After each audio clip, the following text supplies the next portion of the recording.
Olivia's heart pounded in her ears as she looked at Chris sitting next to Sven. She could not understand how he had this effect on her. This is really becoming a problem, she thought. Seeing Chris completely unflustered made Olivia jealous.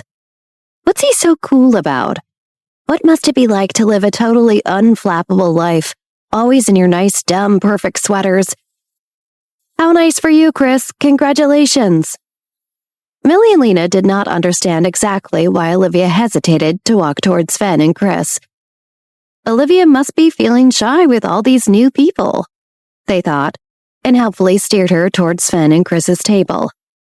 Little did they know it was due to Olivia's mini panic about seeing Chris, who greeted them like any other morning.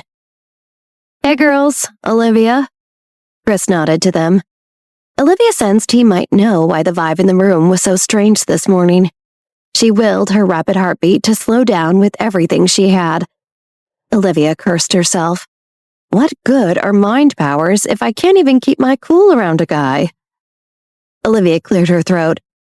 Did something happen overnight? There's a strange mood in the room. Olivia tried to sound casual. In her own mind, Olivia added, Other than you acting like a huge jerk last night, Chris. Oblivious to her thoughts, Chris nodded, confirming Olivia's suspicions. Chef Theodore had to leave the Perry estate before dawn this morning on some private business. He'll be back the day after tomorrow at the earliest, Chris explained. Oh? Olivia raised her eyebrows in surprise. No wonder everyone in the entire banquet hall is giving me dirty looks. They think that Chef Theodore leaving means I'm a vulnerable target. Well, joke's on them because they have no idea who they're dealing with. I'd like to see anyone in this room even try. Olivia smiled slightly to herself. Sven misunderstood Olivia's surprised tone for concern about her own safety. He knew that Chef Theodore was a significant protection for her while they were here at the Perry estate. Don't worry, no one would dare try anything while Chris and I are still here. Thanks, Olivia responded with a slight smile. She knew Sven meant well, but his confidence about her helplessness was a little amusing. Before she could dwell on it for too long, Olivia was distracted by an influx of more rude and hostile thoughts from others floating around the room. Chef Theodore isn't here. Now's the opportunity to force her to leave. A female voice jeered. She's just an overhyped young girl. She wouldn't be here if she wasn't Chef Theodore's pet. Another girl's voice echoed over the first. Olivia is in the way. We have to get rid of her as soon as possible. A sinister male voice thought loudly. Olivia knew anyone else would be alarmed to hear such hostile thoughts directed at her. But she could not help but find these sentiments amusing. This version of her high school self had come so far from who she was the first time around. Back then, they would be all right, and she would have been a target. But things couldn't be more different now. Do they really think I'm so helpless without Chef Theodore here to protect me? I would have died hundreds of times already if that were true. High school kids really are the worst, aren't they? Suddenly, the east door of the banquet hall burst open and interrupted everyone's thoughts. Olivia felt relieved by the sudden quiet in her head. Steve and Francis walked in side by side and smiled as they approached Olivia and their group of friends. Lena noticeably sat up a bit straighter and smoothed her top. You started eating without us? Did anyone save me a muffin at least? Francis asked jokingly. Lena mentally kicked herself upon hearing this. I should have grabbed him a muffin when I had the chance. Oh well, I'll file this away for tomorrow. Unfortunately for you, I do not know the Muffin Man, Millie replied to Francis dryly. Ha ha, Francis laughed sarcastically. The beds here are really something else, huh? How'd you all sleep last night? Steve asked with a friendly smile. Not bad. Olivia started, but shot a guilty look at Millie. I fell asleep immediately, Lena interrupted. She was nervous talking to Francis, and to her horror, once she started, she couldn't stop herself. Someone brought us tea, the chamomile kind, and then we got ready for bed. I took the right side, and Olivia was on the left, and Millie was in the middle. The bed was very comfortable, maybe the most comfortable of my life. Olivia thought it was an Alaskan king or something, and I thought it should be called the Flemish, after the biggest rabbits. And then before I knew it, I woke up starving. Lena took a deep breath and tried to calm down. You are horrible at small talk. She cringed at herself. Olivia giggled inwardly. Poor sweet Lena. Then again, with my own crazy behavior around Chris, who am I to do the talking? Millie cleared her throat to rescue Lena. Yes, these two slept like babies. Like Lena mentioned, I got trapped in the middle and didn't get any sleep. Millie rolled her eyes. I will not be making that mistake again. Frances laughed and took a seat next to Lena. She felt his arm lightly touch hers, and her ears instantly turned bright red. She searched Frances's face for any sign that he might suspect she was in fact the true Gamer Bunny Girl, his hero from last night. Good morning, Lena, Frances said as Lena stared at him. Good morning, sorry, I was spacing out. Lena mumbled quickly. She looked away and blinked slowly. Shut up, Lena, shut up. Olivia stared at the ornate salt shaker on the table and tried to tune out the loud thoughts in the room, but it was difficult not to catch snippets. Isn't that the guy from the Shook family? Someone asked. As far as the 7 families go, the Shook family isn't ranked very high. What good is that connection to Olivia? A low voice scoffed. Olivia realized that the last thought came from a guy walking right past her. He was so plain that she never would have noticed him if he hadn't practically shouted his thoughts at her. She decided to make him regret it and looked right into his eyes. You just worry about yourself, she said to him out loud. His eyes grew wide, startled that she seemed to read his mind, and he hurried away. She turned back to Sven. I think I can handle myself, but I appreciate the support. The group looked a little confused at why Olivia spoke to that random guy who walked by. But Olivia had a way of reading people, and they all agreed it was best not to question. Olivia caught Chris looking at her with a curious expression, and she felt her face flush. She breezily looked away as if she didn't notice. Steve spoke up to cut the awkward tension. Are those pancakes? I'm gonna get some pancakes. He quickly walked over to the buffet. Olivia and her friends kept chatting and did not notice that a young, well-dressed girl walked into the banquet hall, followed by a butler dressed sharply in black. She looked intimidated by the number of people that filled up the dining room. Her eyes searched the huge hall, desperate to find a familiar face. When her eyes landed on Olivia, her face lit up and she hurried over to the table. Olivia, hi! The girl beamed. What is it now? Olivia thought, annoyed after so many unwelcome comments all morning. Olivia looked up and smiled as soon as she recognized the girl. Bella Bridges, it's been so long. It's nice to see you. And Aiden, glad you're here as well. Olivia nodded at Bella's butler, Aiden, who bowed in return. Miss Johnson, Aiden replied. It had been so long since Olivia had seen Bella. They had met back in Philadelphia, and she remembered fondly how nicely Bella had played the piano. She was a kind person, which of course left a strong positive impression on Olivia. She recognized that sincere smile on Bella's face, and it made Olivia smile in return. Is it okay if I join you for breakfast? Bella asked shyly. Of course, come on, sit. Olivia gestured to the others to make room. Bella sat down and smiled at the others.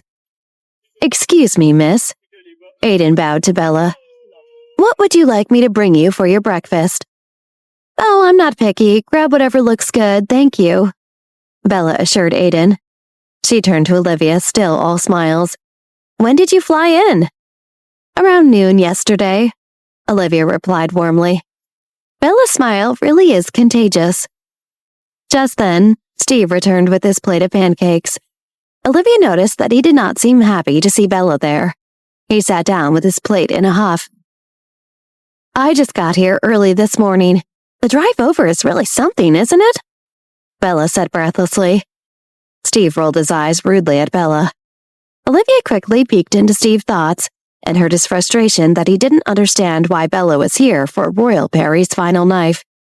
That was no reason to be so rude, Olivia thought. Did your brothers come too or something? Steve asked impatiently. Nice to see you too, Steve, Bella replied curtly. Olivia was surprised at Steve and Bella's interaction. She heard Bella thinking, Steve hasn't changed, always a bully. Olivia raised her eyebrows at this. Steve? A bully? Bella, come on, don't act like this is your scene. Everyone here is really serious about this, and there's a lot of fierce competition. If you're not careful.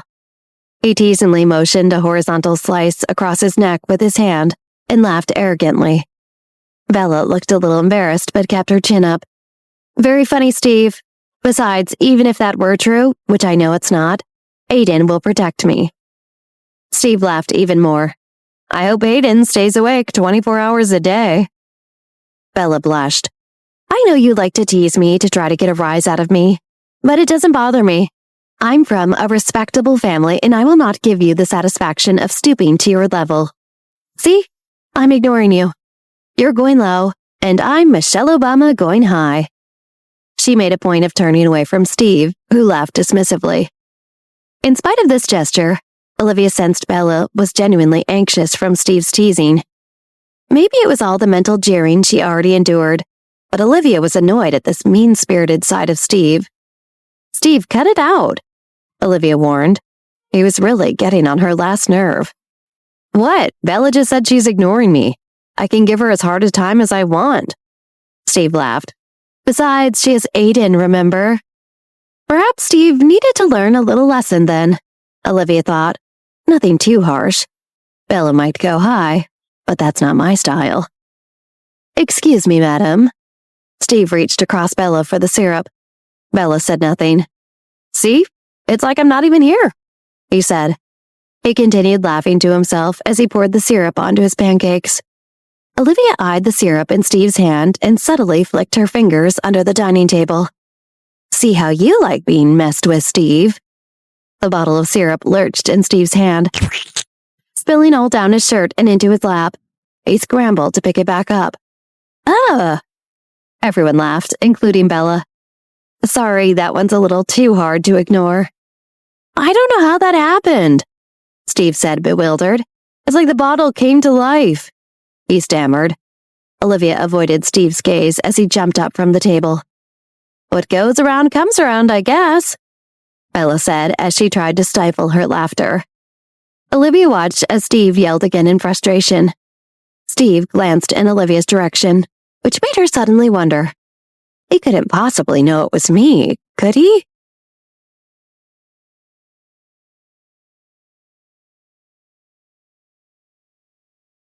Steve met Olivia's gaze, but the look in his eyes didn't betray anything other than embarrassment. No way he knows I did that, Olivia thought confidently. Olivia tried to hide her smile as she watched Steve standing there, in complete shock and embarrassment. He held his hands out, staring at his shirt, as if he was still processing the mess that now covered him. Unlike Olivia, Lena and Millie did barely anything to cover their delight at Steve's predicament. Of course, they all loved Steve, and he was a good friend to the three girls. But at the end of the day, he was still a boy, and sometimes a bit too big for his britches. Olivia felt justified that he needed to be put in his place in this instance, especially after what he had been saying to Bella. She didn't deserve that, and Olivia hated to see anyone be ridiculed undeservedly. Besides, Steve would never know it was Olivia who had caused the spill. Let him believe it was just karma. Steve shook, looked up from his shirt, and then to all his friends, who quickly attempted to stop laughing and look concerned for him. But it was too late. He had already seen, and his face was beginning to break out in a deep blush. Without saying anything, Steve turned on his heels and speed-walked out of the great hall, presumably to find a clean shirt to change into, and perhaps to lick his wounds in peace. As soon as Steve was out of earshot, Lena turned to Olivia and Millie. Is it bad to admit that I kind of loved that? She snickered. If it is, then I'm just as bad as you, Millie exclaimed, clutching a hand to her chest, trying to catch her breath from laughing. Olivia glanced over at Bella, who stood a little ways off now, awkwardly holding her arm with her opposite hand, closing herself off physically to the rest of the room, and still looking bashful after Steve's comments. "Come on, let's go check on Bella," Olivia said, leading Millie and Lena over towards the girl. When they approached Bella, she looked at them nervously, as if she thought they might chastise her for what had happened to Steve. But Olivia smiled kindly at the girl, lowering her voice to a calming volume. "Hey, Bella, we're really sorry about Steve. This is kind of a weird week for him, and he's not acting like his normal self." It hadn't occurred to Olivia until watching this incident with Bella how much Steve must be freaking out, knowing that he was even in the same country as Wendy. She knew that just the mention of Wendy's name could send Steve into a silent frenzy back home. She couldn't imagine what he was feeling internally being so close to her now. Bella smiled at the girls. "It's okay," she let out, not wanting to say anything that might offend these acquaintances. "Oh, please," Lena snorted. "It's not okay. He was being a real jerk, and he deserved what happened to him. I just wished I had the guts to do it myself." "Don't misunderstand," Millie added, not wanting Bella to think that they were the kind of people to so easily turn on their friends. "We all love Steve, but we think he was acting out of line towards you, and we will absolutely say something to him later. Definitely," Olivia added, slipping an arm through Bella's so that they were linked together. "Come on, why don't we all explore the castle together?"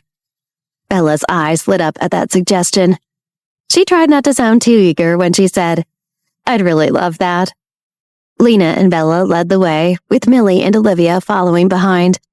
The girls spent hours exploring the winding passages and exquisitely manicured grounds of the Perry estate. There was an air of ancient mystique that filled every corner of the place, and they all enjoyed their time immensely. By the time the sun started to dip below the horizon, Olivia's stomach began to grumble, and she realized that they had missed lunch. "Whoa, guys, are you hungry? Because I'm suddenly famished." "Oh my God, yes, I'm starving," Lena admitted. As the girls made their way towards the grand buffet that had been laid out, Olivia couldn't help but glance over at where Chris Jones sat, already working on his salad, of course. As if he could feel his eyes on her, Chris looked up at that exact moment, making eye contact with Olivia. She quickly turned her head, but Chris was already standing up from his seat and making his way over. Olivia immediately felt her heart begin to race, and her hands started to sweat, as Chris strode over to them. "Ladies," he nodded at the group of girls before focusing his attention on Olivia. "Can I prepare you a plate? There's an extra seat at our table. You're welcome to join us." Olivia squeezed tighter to Bella's arm, as if her feet might betray her, and walked over to Chris's table all on her own. "That's okay," Olivia clipped. "I'm going to eat with my friends." She didn't exactly mean for her voice to come out so harsh, but that's definitely how it seemed to everyone else. "Oh, okay then." Chris looked at Olivia disappointedly, and she quickly had to avert her gaze, feeling her heart ache any time she looked into his eyes. She quickly walked off towards the food, jolting Bella, with whom she still had her arm firmly linked, then dragging her along. Millie and Lena exchanged a look behind the girls, then smiled sympathetically at Chris. "Enjoy your dinner, Chris," Millie offered, before she and Lena followed Olivia and Bella off. Chris stood there a moment, feeling dejected, then turned back towards his table. When he saw Sven's face, he knew his friend had seen the entire interaction with Olivia. Trying not to admit his embarrassment, Chris rejoined the table, taking an immediate and fervent interest in the salad in front of him. But Sven leaned into his friend, lowering his voice. "You okay, dude? That looked rough." "I don't know what you mean." Chris continued eating his salad, refusing to acknowledge his failure with Olivia. He especially didn't want to discuss this with Sven. After all, it was Sven's fault Olivia had gone so cold on him yet again. If Sven hadn't made that crack about him calling out Olivia's name when he was asleep, which he wasn't even sure was true in the first place, Olivia never would have felt so awkward around him. And just when he began making real progress with her, it seemed like fewer and farther between them. Olivia made her usual wisecracks at his expense.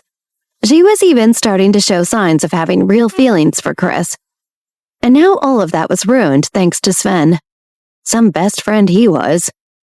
Girls are weird, man, Sven continued, his voice much more casual now. You never know what they're thinking. You just gotta be patient. Chris tightened his grip on his fork. Was Sven for real? Did he really not know how badly he had messed things up for his friend? Chris was desperate to clear things up with Olivia, to make things go back to the way they had been. But what could he do? Just run up to her and tell her that yes, maybe on occasion he had said her name in his sleep, but it wasn't because that he was having a dirty dream about her. What if that's not even what she had thought? Then he would have inadvertently planted the idea in her head that he did have dirty dreams about her in the first place. That would be way worse than not saying anything at all.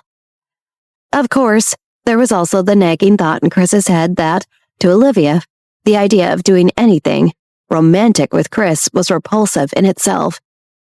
If she was acting so weird with him just at the mere mention that he sometimes dreamed about her, the idea of them actually doing anything in real life probably disgusted her.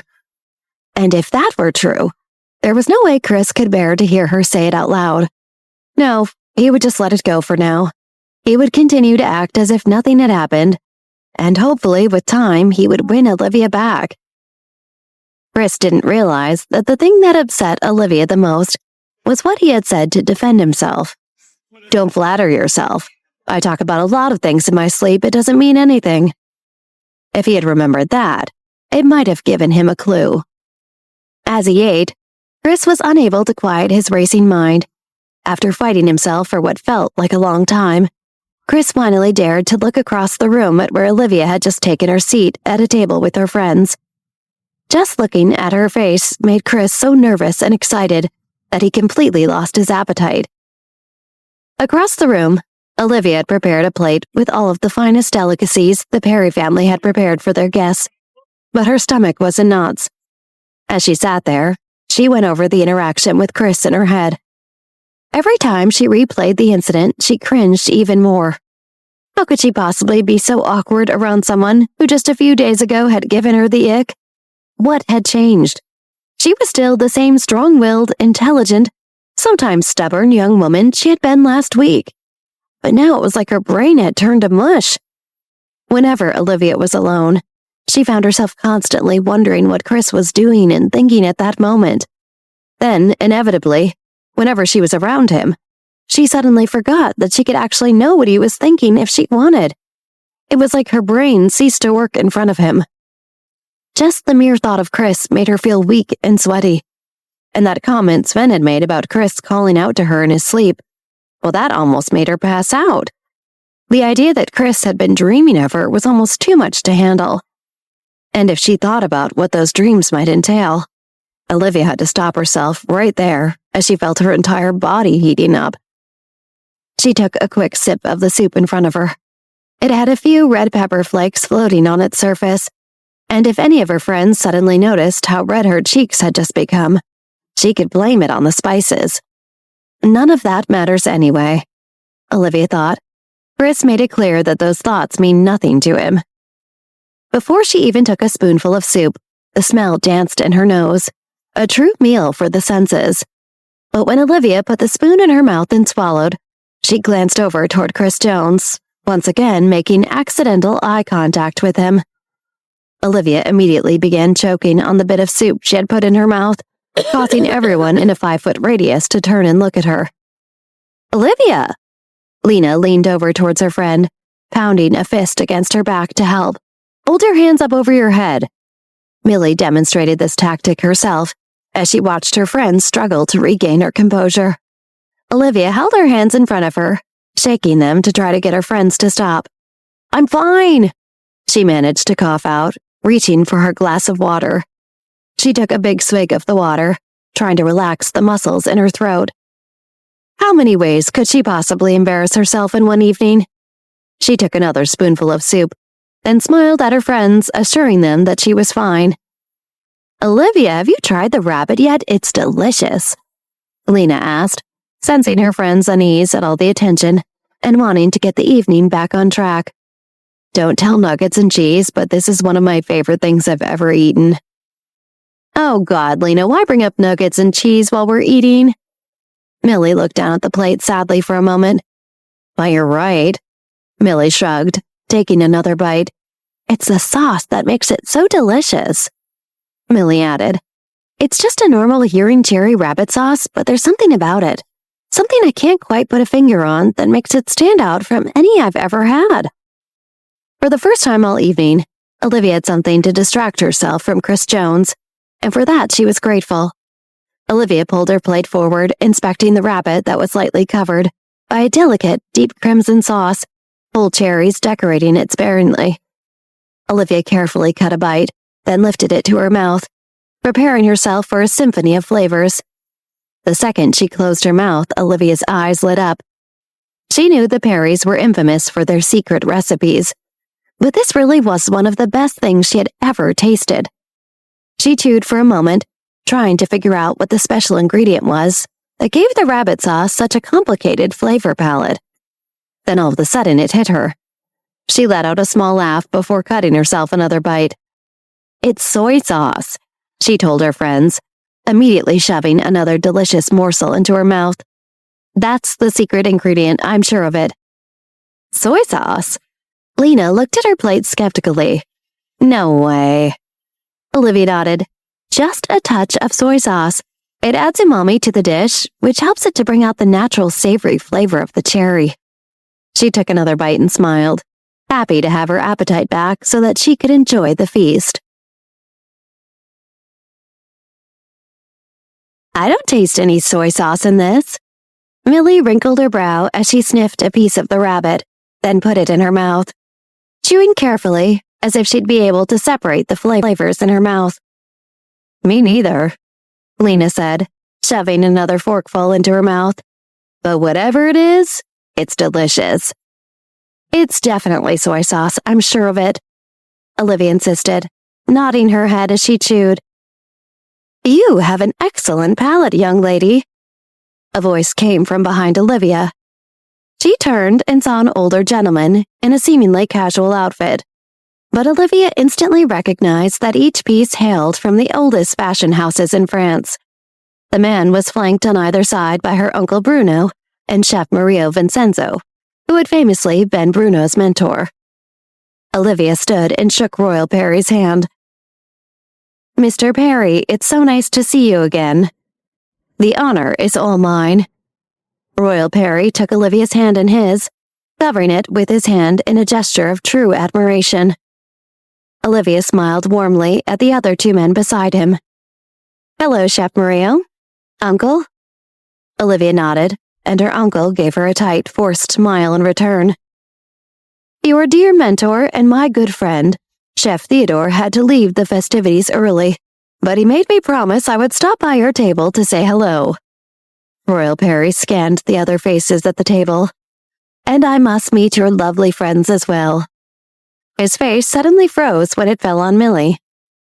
And who might you be, young miss? Royal Perry studied Millie's face for a moment, certain he had seen her somewhere before. Millie stood bashfully as Olivia introduced her.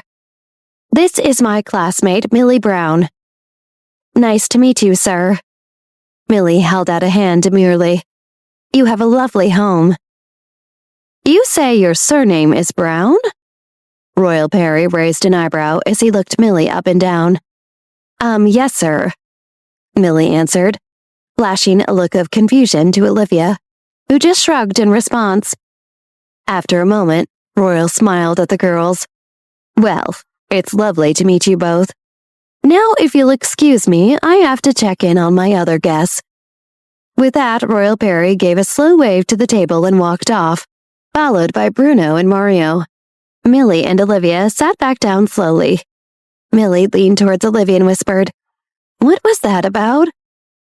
Olivia watched her uncle and Mario trail behind the enigmatic Royal Perry and shook her head. I have no idea. As Royal walked away from the table of young women, the wheels in his mind turned. How could her last name be Brown? He pondered to himself. I was certain she must be related to. But never mind, perhaps I was wrong. Sensing something had happened, Bruno caught up to Royal, lowering his voice as they waved and smiled to other guests. Did you know that girl? he asked, glancing back at his niece's table. I guess not, Royal answered, his brow still furrowed. I could have sworn I'd seen her face before. She looks almost identical to someone I used to know. He trailed off, carefully looking behind to glance at Millie once more. But I must be wrong. They would have completely different surnames. He sighed, then plastered a friendly smile on his face as he walked over to greet another table of guests. Back at Olivia's table, she placed her fork carefully on her plate. I know it's rude to announce this at the end of a meal. Olivia leaned back dramatically in her chair. But I truly have never been so stuffed in my life. I know, I'm right there with you. Millie discreetly rubbed her own stomach under the table, suddenly regretting the second serving of rabbit she had helped herself to. I've definitely been more stuffed in my life, Lena said, pushing her almost empty plate away. But I can definitely say I've never been so satisfied after a meal. It was delicious. The girls nodded in agreement, drowsy smiles on their faces from indulging in such gluttony for an evening. I don't know about you guys, but I need to walk some of this off. Olivia pushed her chair from the table and stood. I honestly don't think I can move. Millie looked up at Olivia, trying to seem as pitiful as possible. Olivia giggled and squeezed her friend's shoulder. All right, I guess I'll be getting some fresh air all on my own. Olivia walked away from the table, trying to find the closest exit to one of the estate's many beautiful gardens that she hadn't explored earlier. As she made her way through the crowded banquet hall, she noticed a few familiar faces. Some people she had met briefly, and some she only recognized from their fame, or in some cases, infamy. Suddenly, Olivia's route was blocked by the sullen teen she had met earlier who had been so incredibly rude to her. Carlton stood in front of Olivia, purposefully stopping her from exiting, and looking her up and down in a way that made Olivia wish she had a sweater with her. Can I help you? Olivia asked brusquely, looking over the boy's head towards the exit, already planning her escape. I was just wondering if you liked bunnies, Carlton asked, raising an eyebrow questioningly at Olivia. Bunnies? She let out a snort. What in the hell do you want to know that for? Carlton pressed on, only now realizing how bizarre this question was completely out of the blue. He scrambled to find a cover-up. Oh, well, you know most girls like bunnies. And I just wanted to know if you're like most girls. Carlton held his ground. He knew that if you asked anything confidently enough, it would come off as normal, or at least he hoped it would. Olivia grimaced slightly. She really did not want to be having this conversation right now. Yeah, sure, I like bunnies, Olivia answered, distracted as she tried to figure out the best exit strategy. Carlton smiled to himself, nodding. I see, and how about games? Do you like games? Olivia rolled her eyes. What the hell was this kid doing? Back at the dining table Olivia had just left, Frances strolled over, Chris Jones in tow to check on the girls. So, how about that dinner, huh? Frances asked, flopping down in the empty chair Olivia had just been occupying.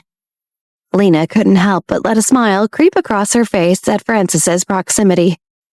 It was so delicious.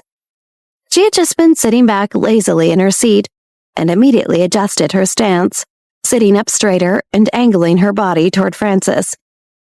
The two of them immediately fell into conversation, leaving Chris to stand there awkwardly as he searched the table for Olivia's face. Millie noticed and smiled to herself. She left to take a walk, Millie whispered to Chris. What? Chris asked, startled. I have no idea what you're talking about, he insisted, not wanting to be caught in such an obvious attempt to see Olivia. But Millie just continued smiling and pointed towards the exit Olivia had planned to use. She went that way. Chris looked in the direction and saw Olivia in conversation with Carlton Perry. Oh, it seems like she's busy. I don't want to disturb her. Millie turned to look and frown when she saw her friend. Although she couldn't hear what the two were saying, Millie could tell based solely on Olivia's body language that she did not want to be there. Oh no. Millie turned to Chris again. Chris, you have to do something. Olivia so does not want to be talking to that guy. Trust me. Millie winked at Chris, trying to give him the encouragement necessary to help her friend. Chris swallowed and nodded at Millie. Okay, I'll help her out. He made his way towards Olivia and Carlton, and Millie chuckled to herself as she watched him go. Olivia tried to end the conversation with Carlton multiple times, but couldn't get the boy to stop talking. She was at the point now where she was considering different ways she could use her powers to shut him up. Maybe I can have a waiter drop their dessert tray in front of him, then sneak off when he inevitably tries to fire the poor man, Olivia thought to herself. But before she had time to focus her energy, she felt a hand snake around her to the small of her back. Mind if I steal the lady for a moment? At the sound of Chris Jones' voice, Olivia's entire body went stiff. The hand on the small of her back suddenly caused an outbreak of goosebumps to spread across her skin. We were actually just talking, Carlton started, but Olivia jumped in. And what a lovely conversation it has been. She smiled at Carlton, then waved goodbye, dragging Chris behind her towards the exit. Carlton glared at her back as she went. She has to be Gamer Bunny Girl, he thought to himself. She just has to be. Olivia and Chris tripped out into the garden laughing, Olivia clutching his arm to keep herself up as she maneuvered the soft grass under her heels. Thank you for saving me, Olivia said, wiping tears from her eyes from the intense laughter. You looked like you needed it. I've never seen you so miserable talking to someone who wasn't in your family, Chris teased. Not nice. Olivia poked him in the rib playfully. She smiled up at Chris, completely forgetting everything that happened between them the last couple of days. For a moment, it just felt like old times. She and Chris alone together, joking around, completely and utterly at ease with one another. She had to admit she missed this. But as she thought that, the memories of Sven's comments and Chris's words came flooding back to her. Chris must have been having the same thought, because suddenly the two of them separated, Chris shoving his hands in his pockets as they walked in silence. Maybe I can forgive him for what he said, Olivia thought. Maybe he didn't mean it. After a moment that felt like forever, Olivia spoke. It's such a nice night. But Chris had tried to speak at the same time. That was a great dinner. Sorry, you go, Olivia stammered, grateful Chris couldn't see how pink her cheeks turned in the moonlight. No, it's okay, I was just rambling, Chris answered, running a hand through his hair awkwardly. They walked in excruciating silence for another minute, until Olivia just couldn't take it anymore. Chris. She stopped and turned to face him. I'm sorry. Chris stopped, looking down at Olivia confused. You're sorry? I shouldn't have let what Sven said affect me so much. I don't know. Olivia held her hands over her eyes. Maybe this would be easier if she couldn't see him. I just get around you and it's like I become someone else. I want to be normal and I want to be cool and impress you, and then I see you and I act like an idiot. Chris let out a laugh. You're not the only one acting like an idiot, trust me. He reached for Olivia's wrist, gently pulling her hands away from her eyes. I've been trying to find a way to apologize all day, but every time I've seen you, I thought you didn't want to be near me. I honestly felt sick thinking that you didn't want to see me anymore. Olivia looked up at Chris and felt her stomach flip. How was it possible that anyone could be so beautiful? With his deep eyes and full lips, Olivia felt the goosebumps start to pop up again. I definitely don't want that, Olivia whispered, stepping in closer to Chris, her wrist still held gently in his hands. Chris stepped towards her, moving his hands up her arms. You're freezing. He leaned in and whispered into her ear. The one time I don't have a jacket to offer you. Olivia smirked, then breathed in sharply as she felt Chris's body press against hers. I think I know a way to warm you up, he whispered into her ear, causing Olivia to feel a rush of dizziness. Do you want to come up to my room? Chris's lip brushed against Olivia's ear before he stepped back, waiting for Olivia's reply. Her heart raced, and her mind swam in a murky pool of contradicting feelings and thoughts. But then Chris smiled at her and held out his hand. And suddenly, Olivia felt herself nodding her head as she held her hand out and let Chris lead her back towards the house.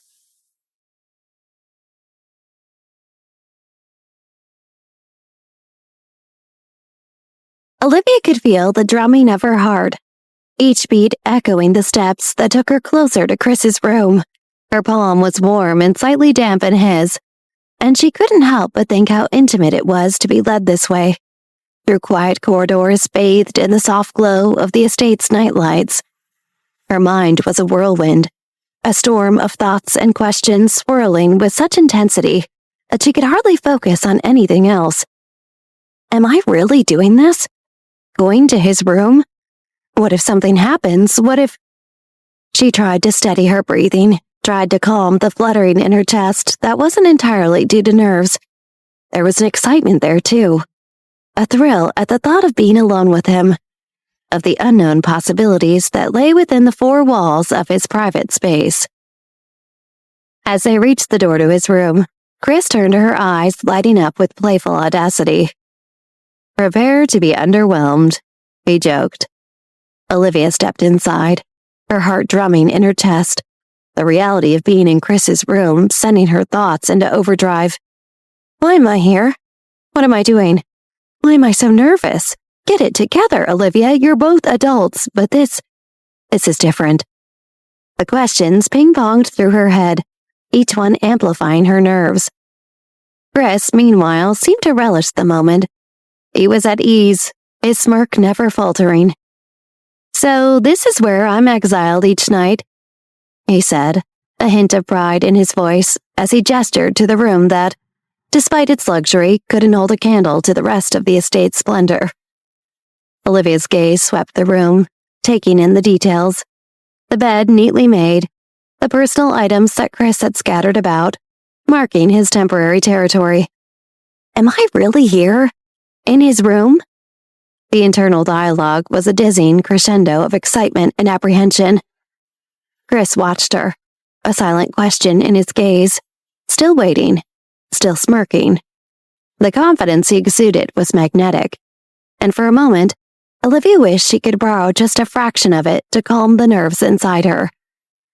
Only Chris can make me feel like such a high school girl, Olivia thought. Olivia glanced around the room, her nervousness stitched neatly behind a veil of casual observation. "You've a really nice room," she commented, her gaze lingering on the uncluttered surfaces. "It's a lot tidier than I expected." Chris let out a hearty laugh, the sound somehow comforting in the charged atmosphere. "What can I say? I guess I break the stereotype. Most guys' rooms are disaster zones, but I like to keep things neat." His eyes twinkled with a blend of pride and amusement. He motioned towards the bed with a casual tilt of his head. "Take a seat. Make yourself at home," he said, the underlying invitation sending a fresh wave of adrenaline through Olivia's veins. With a hesitance that felt like crossing into forbidden territory, Olivia perched on the edge of the bed, the mattress giving way under her weight. But the moment she settled, a pulse of panic shot through her, and she sprang up as if the bed were alight. "Actually," she stammered, struggling to find an excuse, "I think I need some fresh air, maybe another walk." Chris's brows lifted in mild surprise, but his laugh was gentle, forgiving. "We were just outside, Olivia," he reminded her, an edge of teasing in his voice. "But if you want..." He was cut off by Olivia's restless motion, her eyes darting around the room as if looking for an escape route or reason to stay. Before the silence stretched too thin, Chris turned towards the closet. "Actually, there's something I want to give you," he said, the words halting Olivia's frantic energy. She watched, curiosity piqued and nerves momentarily sidelined, as Chris walked into the closet. Olivia began to pace, each step a small echo in the quiet room. She chewed her lip, her thoughts racing like a frantic metronome. "Chris?" Her voice sliced through the stillness, finding him amidst the hangers and folded clothes in the closet. Yeah?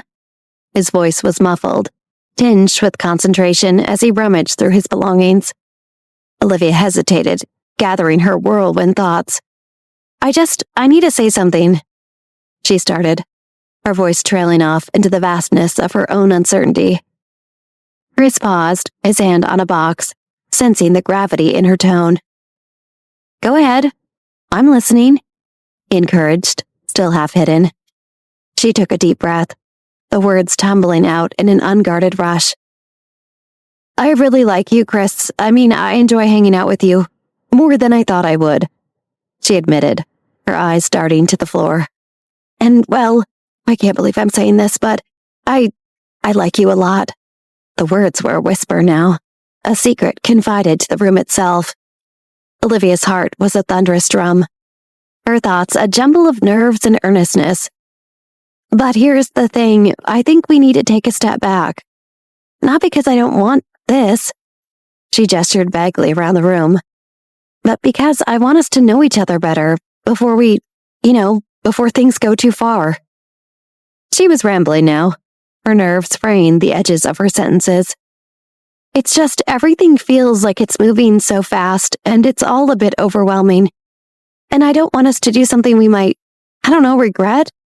Not that I'd regret anything with you. You're really, really great, and I'm trying to be responsible here, Her mind raced back over each word she just spilled out, her internal critic dissecting the awkwardness of every second.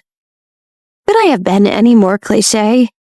I like you, but let's not go too far, really, Olivia?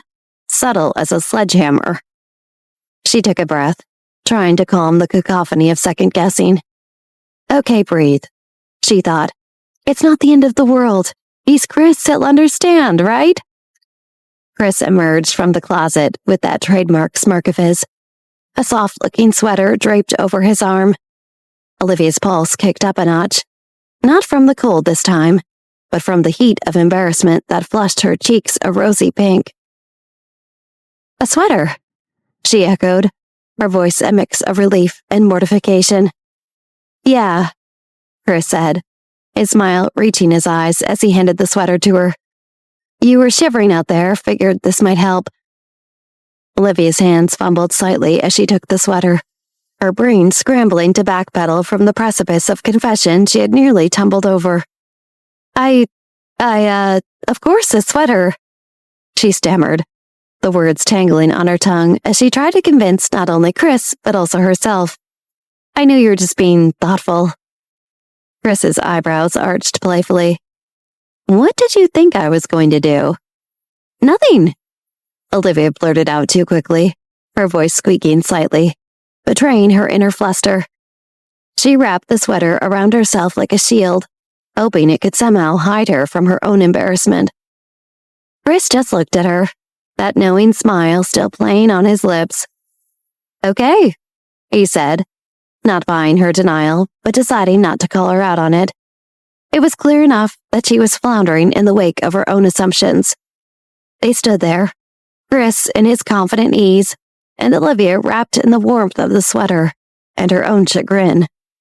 The room was quiet, except for the soft rustle of fabric and the unsaid words that hung heavily between them. The silence stretched a beat too long before Chris, ever the charmer, leaned against the wall with a casual grace. You know, he began, the twinkle in his eye betraying the humor he was about to unleash. I'm starting to think you might like me, Olivia. Her smile was immediate, a reflexive curl of her lips that she couldn't suppress, even if she wanted to. Rolling her eyes, she turned away to hide the warmth spreading across her face and walked over to the window, where the stained glass was filled with vibrant colors. But Chris wasn't done. He pushed off from the wall and followed her, his voice lifting in a playful tease. Olivia likes me. She really, really likes me, he sang softly, each word punctuated with a teasing lilt as he closed the distance between them. Olivia couldn't help but laugh, the sound clear and light, as she turned to face him, her smile genuine and bright. Olivia caught the soft, shy smile Chris offered, a rare sight that always seemed to stir something deep within her. She remembered Sven's teasing words, and she couldn't resist using them now to her advantage. Speaking of liking someone, you like me a lot. You like me so much. You're the one who dreams so loud you say my name in your sleep, she said, her voice dipping into a playful, flirty tone, accompanied by a grin that matched the mischief in her eyes. Chris's expression was a mixture of embarrassment and amusement, a hint of red blooming on his cheeks, a sight Olivia found endearingly candid. Well, he conceded with a light chuckle, I guess it's safe to say we both have a certain fondness for each other. Fondness, Olivia echoed, drawing out the word with a nod, conceding the point and acknowledging the truth in his words. They stood there for a moment, simply looking at each other, the sweet tension in the air around them as palpable as the hues cast by the stained glass. Then, as if remembering where they were, Olivia turned her attention back to the window, breaking the enchantment of their gaze. She traced a finger over the cool, textured glass, the vibrant colors reflecting in her eyes. This window is stunning, she said, her voice softer now, touched by genuine awe. The way the light filters through, it's like something out of a dream. Chris stood beside her, his gaze never straying from her, even as she marveled at the kaleidoscope of colors streaming through the stained glass. It is incredibly beautiful, he murmured, but his eyes remained locked on her, reflecting a sentiment far deeper than mere acknowledgement of the window's artistry. Olivia leaned closer to the glass, her fingertips grazing the intricate lead lines that held the vibrant panes together.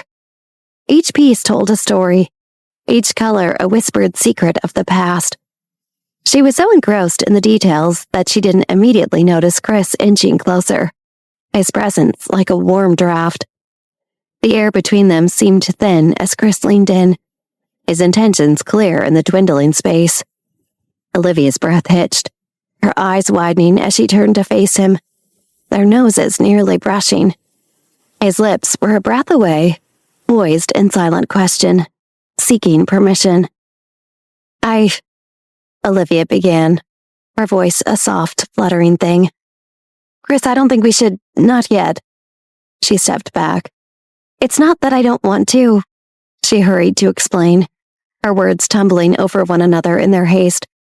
It's just that I'm not ready. I need more time. Chris's reaction was a tender smile, free of any disappointment or frustration. I understand, he assured her, his voice a soothing balm. There's no rush. We move at the pace you're comfortable with. Olivia's heart swelled with a mixture of relief and affection.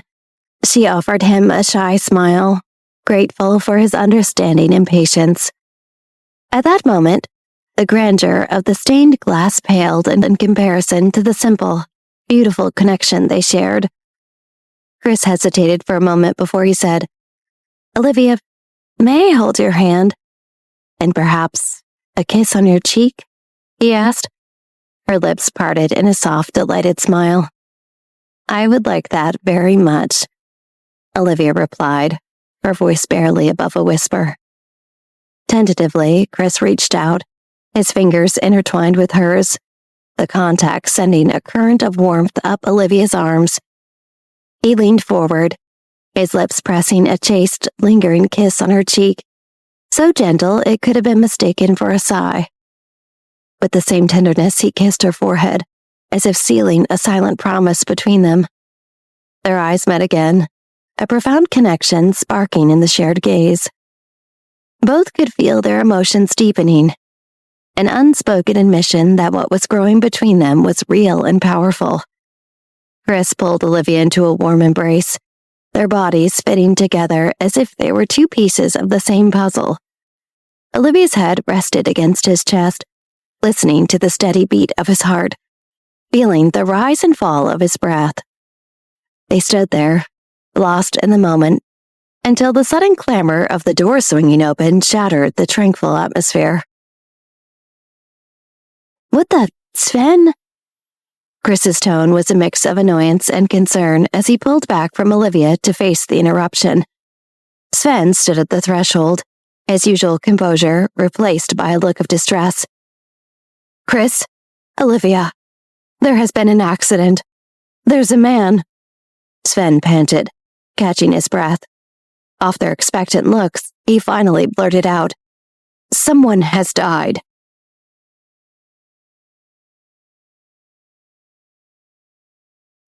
Olivia's head had been swimming because of her confusing moment of lust and tension with Chris. But the news that someone had died in the banquet hall was like a bucket of ice water poured over both of them. Olivia, Chris, and Sven hurried down the staircases and corridors to the banquet hall, together to find a big crowd of people already there. It looked from the tables like a few dozen people had gotten up from their plates and glasses in the middle of a meal. Everyone encircled one spot, heads bent to look down at the floor. Many voices were murmuring in furious whispers, speculating about what must have happened. "Was it an accident?" a woman murmured. "Had to be murder." Her companion whispered back, "In the Perry estate? What is the world coming to?" As the people in the crowd noticed Olivia enter and nudged each other, pointing her out to the others around them, a hush fell over the room. Olivia saw Francis and Steve shook among the faces in the crowd, looking very sad. But before she could approach them, Royal Perry emerged and took a few steps toward her, frowning. "Mr. Perry," she said simply, wishing she had more information about what the hell was going on, so she knew how to act and what to say. The crowd at this event was certainly dangerous, on edge, and capable of doing the worst. But it would be a very bold move to purposely kill a rival in Royal Perry's estate with so many witnesses around. "Olivia." Royal's grim expression was appropriate for a man whose lavish retirement event had just been interrupted by an untimely death. Royal looked toward the body on the floor, and the crowd parted for Olivia, Chris, and Sven to take a look. Olivia did not recognize the man on the floor. He was a young man, looking as though he couldn't be more than 30 years old. His slack face was drained of color, but he otherwise just looked relaxed. His clothes were neat and undisturbed. "Gordon O'Connor," Royal explained, his hands on the back of a chair, bracing himself. Chris and Sven nodded. They did not seem to immediately place him either. "Did you call the police?" Chris asked. Royal nodded solemnly. "They will be here any moment. We also informed his relatives, of course. We would have covered him with something, but they told us not to touch anything. It's terrible, but it makes sense. I have to go. I am speaking with some of the guests who saw what happened. Such an awful thing." With one last look back at Gordon, Royal shook his head and left the room. Olivia approached Francis and Steve, speaking quietly. "Does anyone know what happened? How did he die?" Steve shook his head. "Someone said he just fell onto the floor while he was eating and didn't get back up." Francis crossed his arms and turned away from Gordon's lifeless body. "Someone said he was poisoned, but I think they were just guessing. I think they're scared about whether it was murder because they're mostly wondering if it is something that could happen to them or not. I hope it was a random accident like choking or some sort of pre-existing disease." Olivia scanned the crowd. "Where are Millie and Lena? Have you seen them?" Francis and Steve exchanged an uncomfortable look. Francis spoke up. "Lena argued with this guy earlier, or so people say. Royal security and now, I guess, Royal are asking her and Millie about it." "What?" After maintaining such stoic composure, Olivia felt alarmed to hear this. "I had no idea." Olivia felt frustrated with herself for being distracted, kissing Chris, while her friends were in trouble. "Where are they now?" "A room just next door, I think." Steve pointed to a wall. Olivia looked at Gordon carefully, noticing no new details. She took a deep breath and closed her eyes, tuning her mind to listen to the thoughts of the people in the crowd. Maybe somebody here knew something they weren't saying. I can't believe a person just died here for no reason, somebody thought internally. Maybe someone was getting revenge. Maybe he killed somebody first, thought somebody else. Could have been a heart attack. Those will sneak up on you. Was the food poisoned? His plate is right there. I had the same food. Maybe he just had an allergic reaction. Olivia slowly opened her eyes. Nothing useful from everyone's anxious thoughts. Is everyone still here who witnessed him die? I don't know, Steve shrugged. Everyone who knew Gordon or who was in contact with him right before he died are all either here or they were called away to be questioned. Francis answered Olivia. What are you thinking? Nothing, just trying to sort through all this. The man looked like he died so peacefully. Could he really have been murdered? Who am I kidding? Olivia mused to herself. I'd bet this whole castle and all the treasure in it that this was definitely murder. She knew there were details around here somewhere that could tell her what had happened. But where were they? She wished she had hours alone with the crime scene and a microscope to go over everything. Steve tapped her arm, interrupting her thoughts.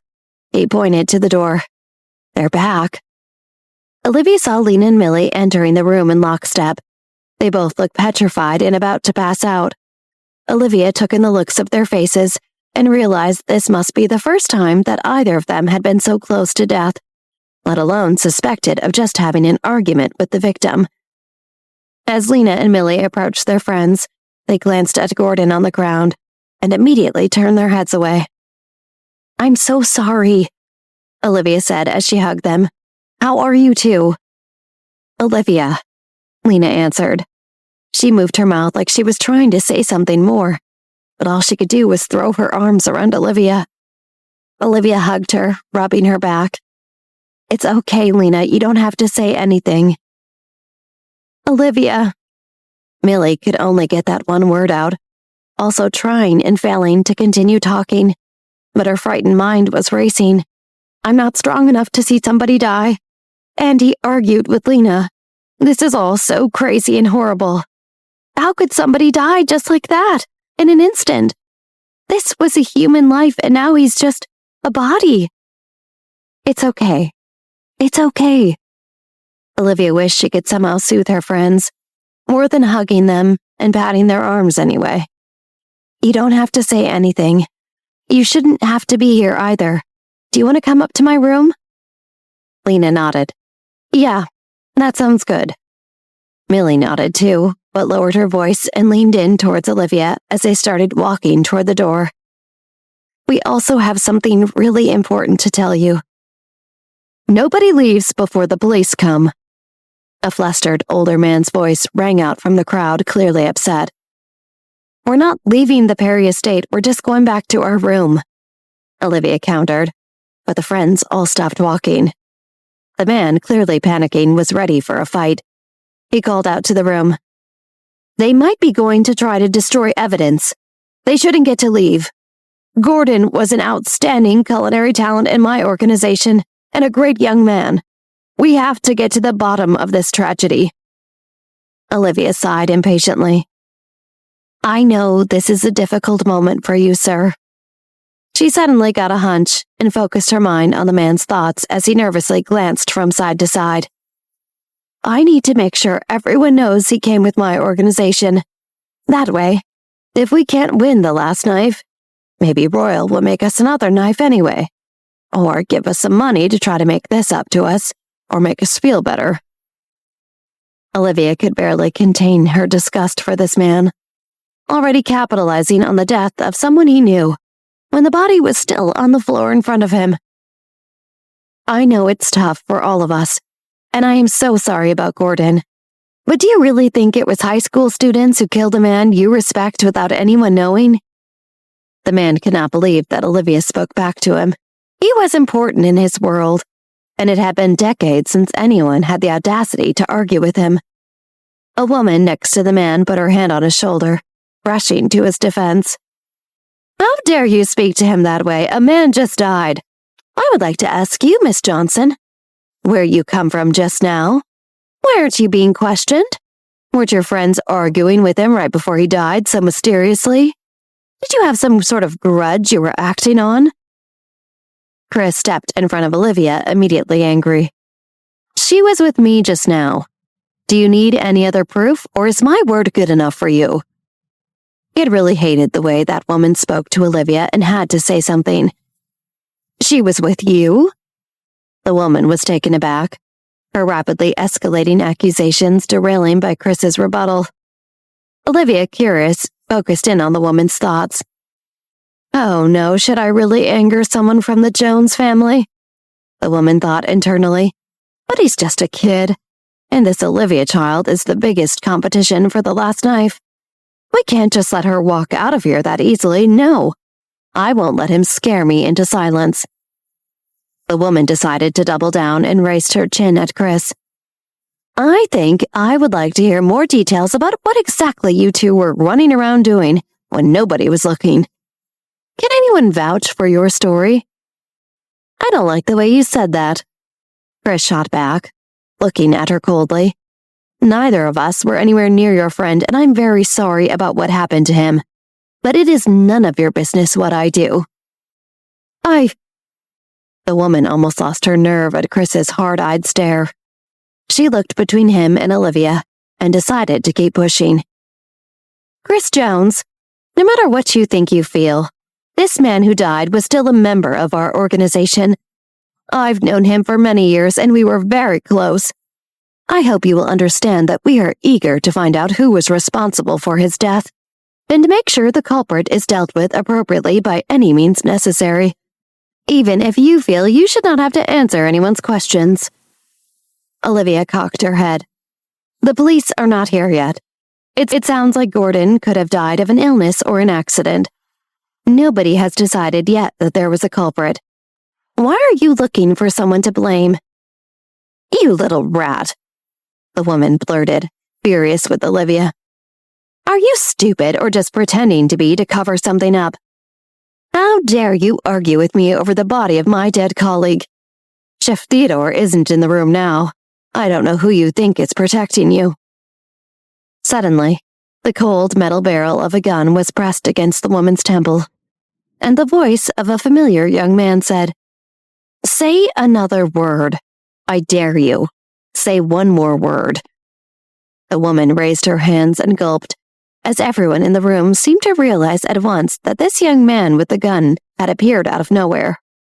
He was about Chris's age and had long black hair and sky-blue eyes. I don't like you insinuating that my friend Olivia needs protecting from you. Maybe it's you who needs protecting from me. Olivia was, at once, relieved, confused, and scared for what this young man might do, because she knew this newcomer very well.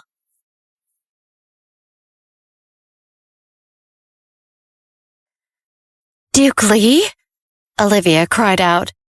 She was surprised to see her old friend Duke Lee, and even more surprised to see him in the banquet hall of the Perry Castle in Paris. Tensions were high after a man named Gordon O'Connor had just died, and now they were even higher after two of the man's colleagues, a man and a woman, started a confrontation with Olivia. Since the woman seemingly threatened Olivia, and then Duke had pressed a gun against the woman's temple, the whole room threatened to boil over. The woman raised her hands, shutting her eyes. I didn't mean anything by it, I swear. The man with her appealed to the Duke. We aren't allowed to leave, but we'll go sit apart from you all and won't bother anyone. Just put the gun away. Sorry for what we said to your... He nodded to Olivia. Friend. Duke uncocked his gun, holstering it under his jacket, while the man and woman scrambled away. With the dangerous moment seemingly past, Olivia realized that Duke had arrived with another welcoming face, who always made her feel safe and at home. Jed Park. He was a cousin on her mother's side.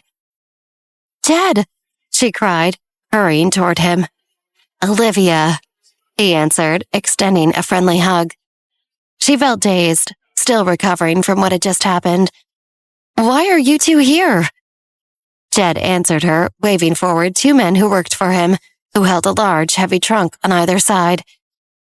You remember my grandfather, Andrew Park? He and Royal Perry are old friends. He sent Duke and I to give Royal a retirement gift. Olivia didn't have time to ask what the mysterious gift was then.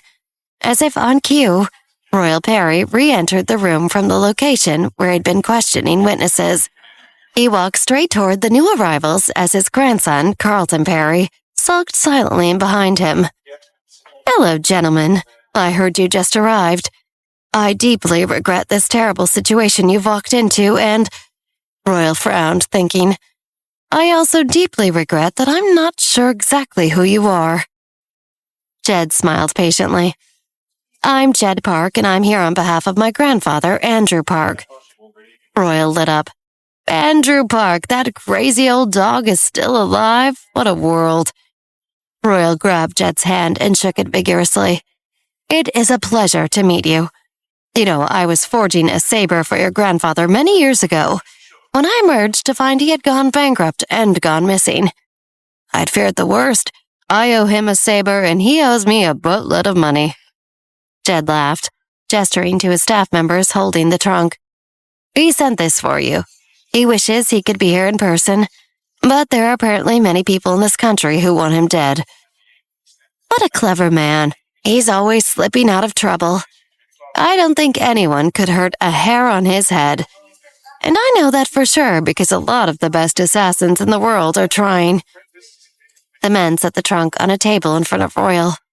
Royal ran his hands reverently across the trunk, savoring the mystery, before he unclasped the lid and opened it.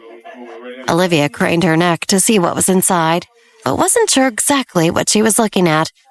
It looked like a large black rock with rippling veins of orange and red running through it. Royal was stunned, trying to catch his breath. "This is obsidian."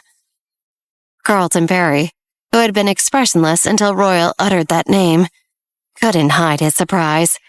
He had heard Royal muttering about obsidian being prized for forging knives at one point or another, but he had never seen it himself. It was apparently impossible to get a hold of, to the point that some thought it was only legendary. Royal placed a hand over his heart and beamed at Jed. "Help me thank Andrew from the bottom of my heart." The man and woman who had promised to keep themselves after the confrontation could not contain themselves any longer. From across the room, the man crowed, "Mr. Perry, Royal, that boy pulled a gun on my colleague in this very room a moment ago. Just after another innocent man, my associate, was murdered. I cannot watch you make nice with them any longer without informing you." "Duke?" Royal set his jaw as he shut the lid over the obsidian and reclasped it.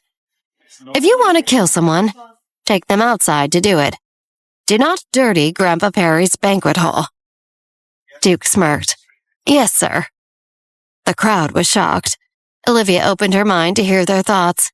She couldn't resist. A woman thought, did one of the Parks just appear? After the way they disappeared from the 7 families? Another man's mind was working furiously, trying to piece things together. The Perrys are close to the Parks, but they were disgraced. Could this Jed Park be even more dangerous than Olivia? The man who spoke up to Royal wasn't done making a scene yet. "I regret using such strong language in your own home, Mr. Perry, but how dare you?" Royal did not even look at the man as he responded, unbothered. "Was it you who has no criminal record, despite the times you've killed people to steal from them? How did you keep that off the record?" Jed tried to stifle a laugh.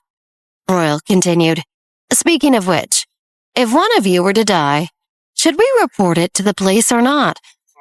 Me personally, I'm not afraid of a bit of official scrutiny, but I know not everyone is in that situation." The man and woman in the corner froze where they were. How could Royal know so much about their sordid past? Royal turned away from them and back to Jed, Duke, Olivia, and their friends as though nothing unusual was happening. "I would be honored to make Andrew a knife out of the obsidian." "Oh, please do not trouble yourself, sir," Jed said lightly. "If you really would like to repay my grandfather for the gift, make something my cousin likes. Royal looked puzzled, but Jed gestured to Olivia. Royal was stunned. I knew she was Chef Theodore's apprentice, but she's also related to Andrew Park? He is my grandfather as well, Olivia explained. My mother's name is Victoria. No wonder you are so smart. You've got Andrew's intelligence. Oh, that's right. Your surname is Johnson. Royal's expression darkened. I still remember the wedding between the Park and Johnson families. I dislike Jack Johnson from the bottom of my heart. Olivia was shocked and delighted to hear a man of royal status speak this way about her grandfather Jack. She caught the eye of Lena and Millie, who she realized were still rattled and upset from the events of the day. Olivia cleared her throat. Royal, my friends have been through a lot today, and I would appreciate being able to bring them up to my room so they can rest. We're all just ordinary high school students and they're scared. Royal nodded. All right, take them with you. A man with a thin mustache cried out from the crowd. You can't do that! Chris immediately snapped back. Who was that? The man stood up. I didn't want to say anything before, but this is ridiculous. Olivia Johnson is clearly acting suspiciously. Olivia opened her mind to the man's thoughts. Who was he, and why was he against her? This is our best shot to knock her out, the man was thinking. She's our toughest competition. Who can even vouch for her without Chef Theodore here? The man pressed. I can, Chris said, ice cold. Me too. Sven stood next to Chris. Oh, hell, the man with the thin mustache thought. Does she have the Jones family and the Jorgensens in her corner? Olivia narrowed her eyes at the group. Is everyone really only concerned about the competition right now? A man has died. How many of you actually knew Gordon O'Connor? How many of you care what happened to him? Olivia's temple tingled as she opened her mind to the thoughts of the crowd and heard silence. But your friend fought with Gordon. That's motive. The thin mustache man cried with renewed vigor. Olivia was undeterred. We are all in competition together. An incredibly important competition. I believe you all have a motive. The crowd broke out into scandalized protest, and an increasing number of angry shouts directed at Olivia. Olivia Johnson is behaving the most guilty. Of course, the Jones and Jorgensen families could vouch for Chef Theodore's apprentice. Their word does nothing to actually reassure us of her character. Olivia's friends looked at one another, becoming alarmed. Lena and Millie inched close to her. Francis puffed out his chest at all the angry people. I vouch for her.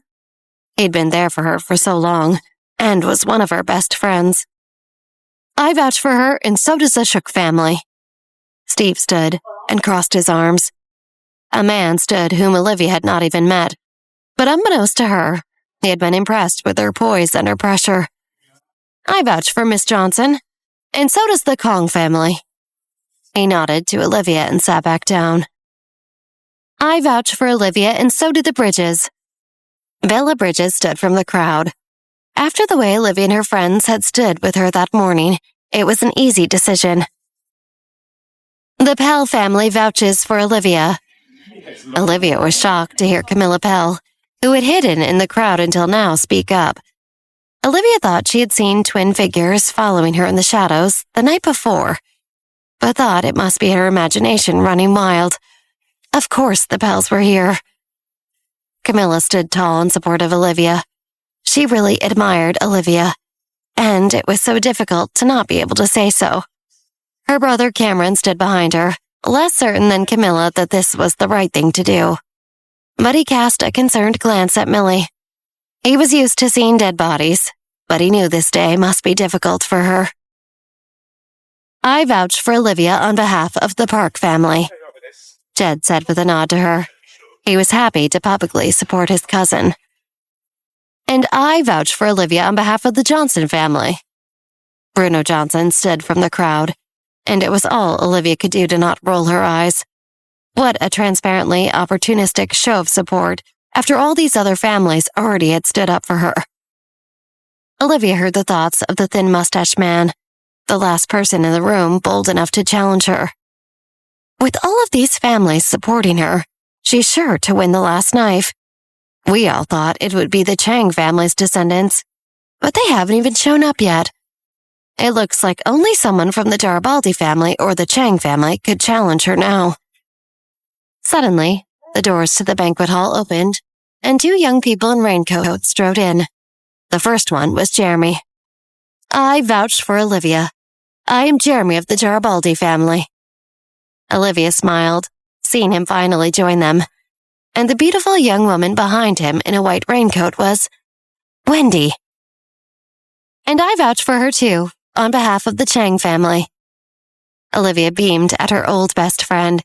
It had been so long since they last saw each other. Sorry I'm late. Olivia ran to Wendy and wrapped her up in a big hug. You're not late. You're all wet from the rain, Olivia exclaimed, not moving back a millimeter. Dusty entered behind them, and Olivia grinned gratefully at him with a nod as Millie and Wenley tightly hugged hello. Thank you so much for keeping Wendy safe all this time. He nodded back. Of course. Olivia could hear the fierce whispers from the crowd. When did Chef Chang's descendant become so friendly with Olivia Johnson? Chris turned to Olivia and the rest of their crew. Can we all head upstairs now? Royal Perry sighed at the odd turn of events that had just unfolded. He raised his arms to the crowd. I will have my security watch the crime scene. Everyone who is staying at my estate may return to their rooms, and I just ask that everyone staying off-site wait a little longer for the police to arrive. The crowd started to mill around and disperse, including Olivia's unhappy detractors. They had made a big public show of opposition to Olivia and roundly lost. What a mess. Olivia's friends, with their arms around each other's shoulders, headed out of the room. Frances noticed Steve was staring at Wendy, not moving. Frances's face fell, remembering that this must be so hard for Steve. Oh, right, this is the first time you've seen her since the whole love letter fiasco, right? Steve gulped. It was amazing to see her after so long, but guilt crept through his body like goosebumps. I just don't know if things will ever be the same between us.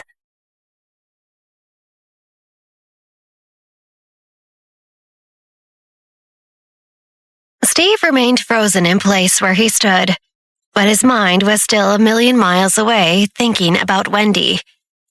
He knew they would cross paths again, and he always thought he would know how to keep it casual around her, because he was a sensible, reasonable guy, and yet he totally just blew it again. Jeremy noticed how Steve was blankly staring at the spot where Wendy had walked out just moments ago. He shared a knowing glance with Frances. They knew things between Steve and Wendy had left off in a painful and awkward place a long time ago. It was clear that even with time, it was not over for Steve. Jeremy felt for his friend, but he also knew they couldn't just stand there all day. Hey man, you doing okay? Jeremy asked, lighthearted. Steve broke out of his trance and smiled sheepishly at his friends. Yeah, let's go. He followed Frances and Jeremy back to their room. Olivia, Lena, Millie, and Wendy laughed and joked together so as not to arouse suspicion as they headed upstairs to their room. Dusty followed not far behind, up the many grand staircases and long, massive hallways. Wendy was quietly grateful for the time and distraction to put her encounter with Steve out of her mind. Once they reached their door, Olivia's eyes met Dusty's, as if to send a signal. Dusty nodded his understanding. Of course, I'll be keeping an eye out right here. Thank you, Dusty. Olivia smiled in appreciation. She was glad to have Dusty watching out for eavesdroppers. The girls headed into the room and shut the door. Olivia's face darkened as soon as the door was closed. She addressed her friends and her expression was serious. Tell me what happened. Lena looked anxious. Of course, well, from what we could find, I'm not really sure how to say this. Millie rolled her eyes impatiently. It definitely seems like someone meant to kill you. Lena grasped and clasped her hands over her own mouth. Millie rolled her eyes at Lena. "You already knew this," Millie scolded. "Sorry, it's just really scary to hear it out loud again." Lena squeaked. Olivia furrowed her eyebrows. "Someone wants to kill me? Then what about the other person who's already dead? Why them?" "They weren't the intended target. Wrong place at the wrong time." Lena shook her head solemnly. "If it wasn't for one simple change from the plan of whoever did this, it came scary close to being you instead. I don't even like to think about it. This is so freaky and messed up." Lena shuddered at the idea. "What was their plan, and what changed exactly? I'm trying to make sure I understand," Wendy asked. She was very concerned. Lena took a breath to collect herself before recounting the details. "We offered to get Olivia breakfast that morning. I was adding food to her plate at the buffet line. But then I got a little carried away before Millie pointed out it was all sweet stuff like muffins and little donuts, and not enough of anything substantial. The last thing Olivia needed was a sugar crash. So we looked around for some protein. The buffet was all out of eggs and bacon, so I asked one of the kitchen staff if we could just get an individual order for each of those things. Olivia really loves poached eggs, so I thought it would be a nice surprise to ask for that." "That was really thoughtful, Lena. And they were pretty good," Olivia commented. "Right? You're welcome." So the kitchen lady said she could make it happen, and she totally did. They brought out the bacon and poached eggs just like we ordered.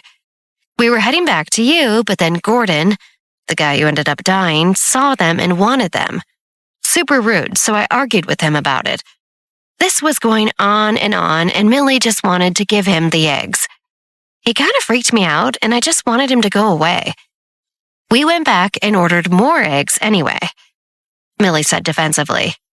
And apparently, it's lucky we did give that first order of poached eggs to him, because as a direct result, you're still alive. The girls sat in silence for a moment as they processed that dark fact. So, someone meant to give those eggs to me, to kill me, Olivia concluded. Olivia thought darkly that this was nothing really new for her. After all, I've actually experienced being murdered by my own friends. But knowing that it came that close to happening again, it still sent a shiver down her spine. But what I don't understand is, I didn't tell the kitchen staff lady that I was ordering it for you, Lena mused. And as far as she or anyone knew, I was ordering it for me. So how would they know it was getting to you? Unless they heard me talking to Millie about ordering it for you? Did you notice anyone else around the dining hall during that conversation? Olivia asked. There were lots of people around at that time. It could have been anyone. We weren't talking loudly or anything. So maybe it was someone really close by, but I didn't notice anyone specifically. Neither did I, Millie agreed. Olivia felt a little dizzy as she thought it through. She did love poached eggs, which is exactly why she eagerly ate them up when Lena and Millie brought them to her. They turned out to be the eggs that were intended for her. But if they hadn't given her original eggs to Gordon, I wouldn't even be around to have this conversation right now. And that would be the end of my revenge quest before it even really started. This is just awful, and we have no idea who did it. There are so many dangerous people here that have it out for you. It really could be anyone. Lena groaned. The knife god competition is tomorrow night, and the murderer will still be on the loose.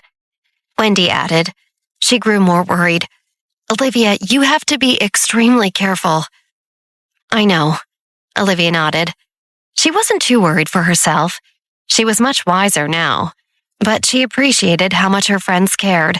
It was worlds apart from her past high school experience. At that moment, someone knocked at the door. The girls all jumped and turned toward the sound. Dusty's voice came through from the other side of the door. Excuse me, ladies, the police are here. Everyone exhaled, relieved it wasn't something worse. Wendy moved to open the door. Dusty stood right where they left him. But this time, he was with the two uniformed policemen. The officer stepped forward. We need to take statements from each of you about what happened before, during, and after the incident. We appreciate your cooperation." "Of course," Olivia responded. She noted how polite the policemen behaved toward them. They seemed to have a great amount of respect for the Perry estate, which was unsurprising. She hoped they would continue to be polite during the questioning. These officers likely suspected that as guests, she and her friends were important people. Olivia felt a surge of pride. You would think I'd be used to getting more proper respect by now. But sometimes I still can't believe this is really my life. Millie and Lena nodded to the officers and gave Olivia a look of solidarity before following the policeman out. Royal Perry and the entire Perry family took the incident very seriously and gave their full cooperation to the police. They ordered 2 rooms to be cleared for the police to take statements. Meanwhile, the police had the dining hall on lockdown in order to remove the deceased from the crime scene. No one was allowed to leave the Perry estate for the next few days while they conducted the investigation. Royal Perry had a separate hall designated as the temporary dining room. The space was normally a ballroom used for the most formal events, and it had been locked off from any guests until now. The high ceilings were covered in ornate murals and carved wood plated in gold. Massive floor-to-ceiling paintings of grand celebrations and revelry hung on the walls. Heavy velvet curtains covered most of the tall windows, except for a few that allowed in the bright daylight. After the grueling police interrogations, everyone gathered in the repurposed ballroom for lunch. Tensions were high, and no one was in a good mood, despite being surrounded by such an opulent room. "Olivia, please watch out for anything, and I mean everything that you eat right now. Even so much as one piece of candy," Wendy urged. "The same goes for anything you drink, and make sure you're always with someone. Any of us will be happy to accompany you. You need extra protection right now, and there's no shame in being safe." Lena warily eyed the steak frites on Olivia's plate. "Should you be eating this?" Olivia sighed patiently. "This castle is crawling with police. I don't think the killer would be foolish enough to strike again right in front of them. But even so, all of this food came from the buffet, not special order. If this is poisoned, then they're poisoning everyone in the castle too." Lena's eyes widened in fear. "Maybe they are." Olivia took a deep, calming breath and smiled reassuringly. "I appreciate the concern, but I've got it under control. I'm being careful, I promise. We're going to get through this if we don't panic. I don't need to limit myself to pre-packaged instant mac and cheese until the killer is caught." "Maybe that's not such a bad idea," Lena mumbled as she looked at everyone's plates suspiciously. Olivia stabbed a bite of meat with her fork and stuck it in her mouth. "See? It's perfectly safe." Lena grudgingly nodded. "I don't understand why this kind of thing happens to you so much. You're like a magnet for drama, and you never ask for any of it." Wendy shook her head in dismay. "I've really never seen anything like it for anyone else in my entire life." Olivia shrugged sheepishly. "Your guess is as good as mine." Olivia privately reflected on how in her previous life she'd been so weak and naive and tormented endlessly, only for her life to end in horrible betrayal. Now she was a survivor and experiencing life over again as an empowered young woman. But even those changes had not stopped scandal and danger from following her at every turn. "I've tried being weak," Olivia thought, "and I've tried being strong. What do I have to do to live a simple, peaceful life? There's just no winning, is there?" "I blame the system," Millie said gloomily as she picked at her french fries. "I mean, think about it. All our lives were crammed into competitive schools and jobs that reward everyone for taking advantage and backstabbing others whenever we can." She took a bite and chewed thoughtfully. Is it any wonder people steeped in that mindset see Olivia as a threat and resort to crazy stuff and violence to get what they want? Everyone at the table blinked in surprised silence. Olivia didn't know Millie had these kind of ideas. Millie's just a teenager, but she's got the world way more figured out than most adults, Olivia thought. More than I ever did when I was actually her age anyway. I guess if I want any peace, I'll just have to be even stronger than those people trying to get rid of me and bring me down. We came all the way to Paris just to find out that the world is a cutthroat, awful place. Lena sighed, dejected. Pretty much. Millie nodded. Lena held her face in her hands. So what do we do now? The girl sat in depressed silence. There's only one thing to do, Olivia said. She looked around, and they all had the same idea. Let's get dessert. They all shrugged in unison. As Olivia, Millie, Lena, and Wendy chatted and ate their creme brulee, Chris Jones, Sven, Jed Park, Duke Lee, Jeremy, Francis, and Steve Shook sat together at the next table over. The guys subtly caught glances at the girls from time to time as they ate lunch. It felt strange for them to be eating normal lunch in such an over-the-top room, but they weren't complete strangers to such regal venues either. Steve Shook, in particular, struggled to keep his attention off of Wendy as she sat at her table. It had been such a long time since he last saw her. She seemed taller and subtly more mature than when she was in New York. But at the same time, she seemed exactly the same in all the ways he had always liked about her. The faces she made when she talked, the way she laughed, even the way she held her fork was just how he remembered. The faint smile on Steve's face betrayed his inner thoughts.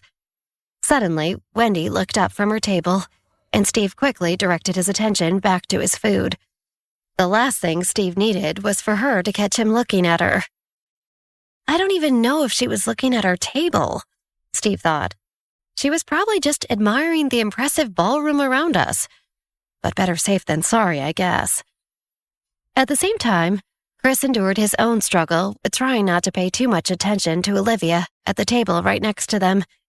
He smiled smugly because he knew he was better at it than Steve, who was practically drooling over Wendy right in front of them. You gotta play it cool, Chris thought. Subtle glances, little smirks. You can't just be staring at Wendy like that, man. As much as Chris wanted to teach Steve the right way to act around a girl, he wasn't as subtle as he thought. Jed noticed how Chris's gaze wandered over to Olivia eating and chatting with her friends more than once. Jed felt pleased to see that Olivia seemed to be in good spirits.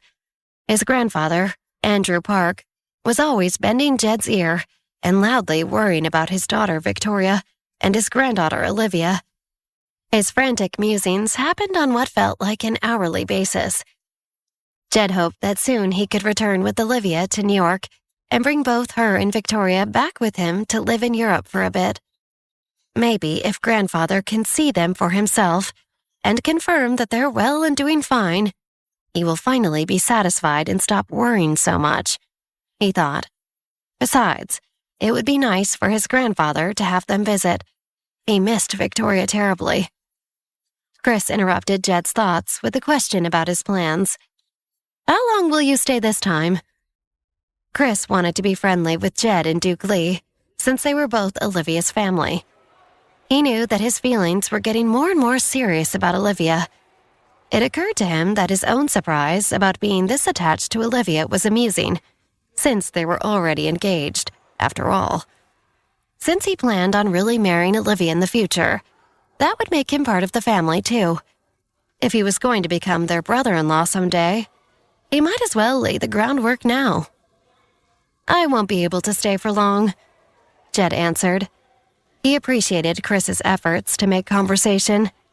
He hadn't always known what to make of the fact that Chris was Olivia's fiancé, but he was impressed by Chris's protective instincts toward her. In Jed's opinion, Chris also fits the part in terms of pedigree and presentation to join the Park family. Jed still wasn't 100% sold on Chris as a future brother-in-law material, but he had only known him for a short time. The Jones family's reputation was very troubled, so to Jed, that counted against Chris significantly. Given what Jed had seen recently, though, he thought, maybe Chris deserves to get more of a chance before I make up my mind about him. Is your grandfather doing well? Chris asked politely, trying to keep the conversation rolling. "Yes, he's been amazingly healthy. Nice of you to ask. He mostly misses Olivia's mom, I think," Jed replied.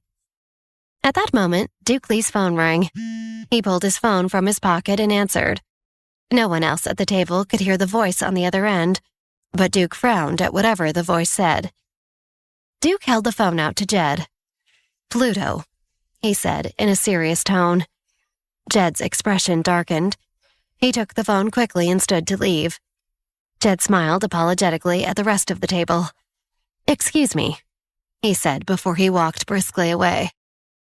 Chris's stomach dropped when he heard Duke say the word Pluto. He was so startled he nearly dropped his fork, but he kept his composure as if nothing was wrong. Chris smiled back at Jed and kept his attention on his food, however. He was so distracted on the inside that eating his lunch felt like chewing bland wax. Jeremy felt just as shocked at the mention of Pluto.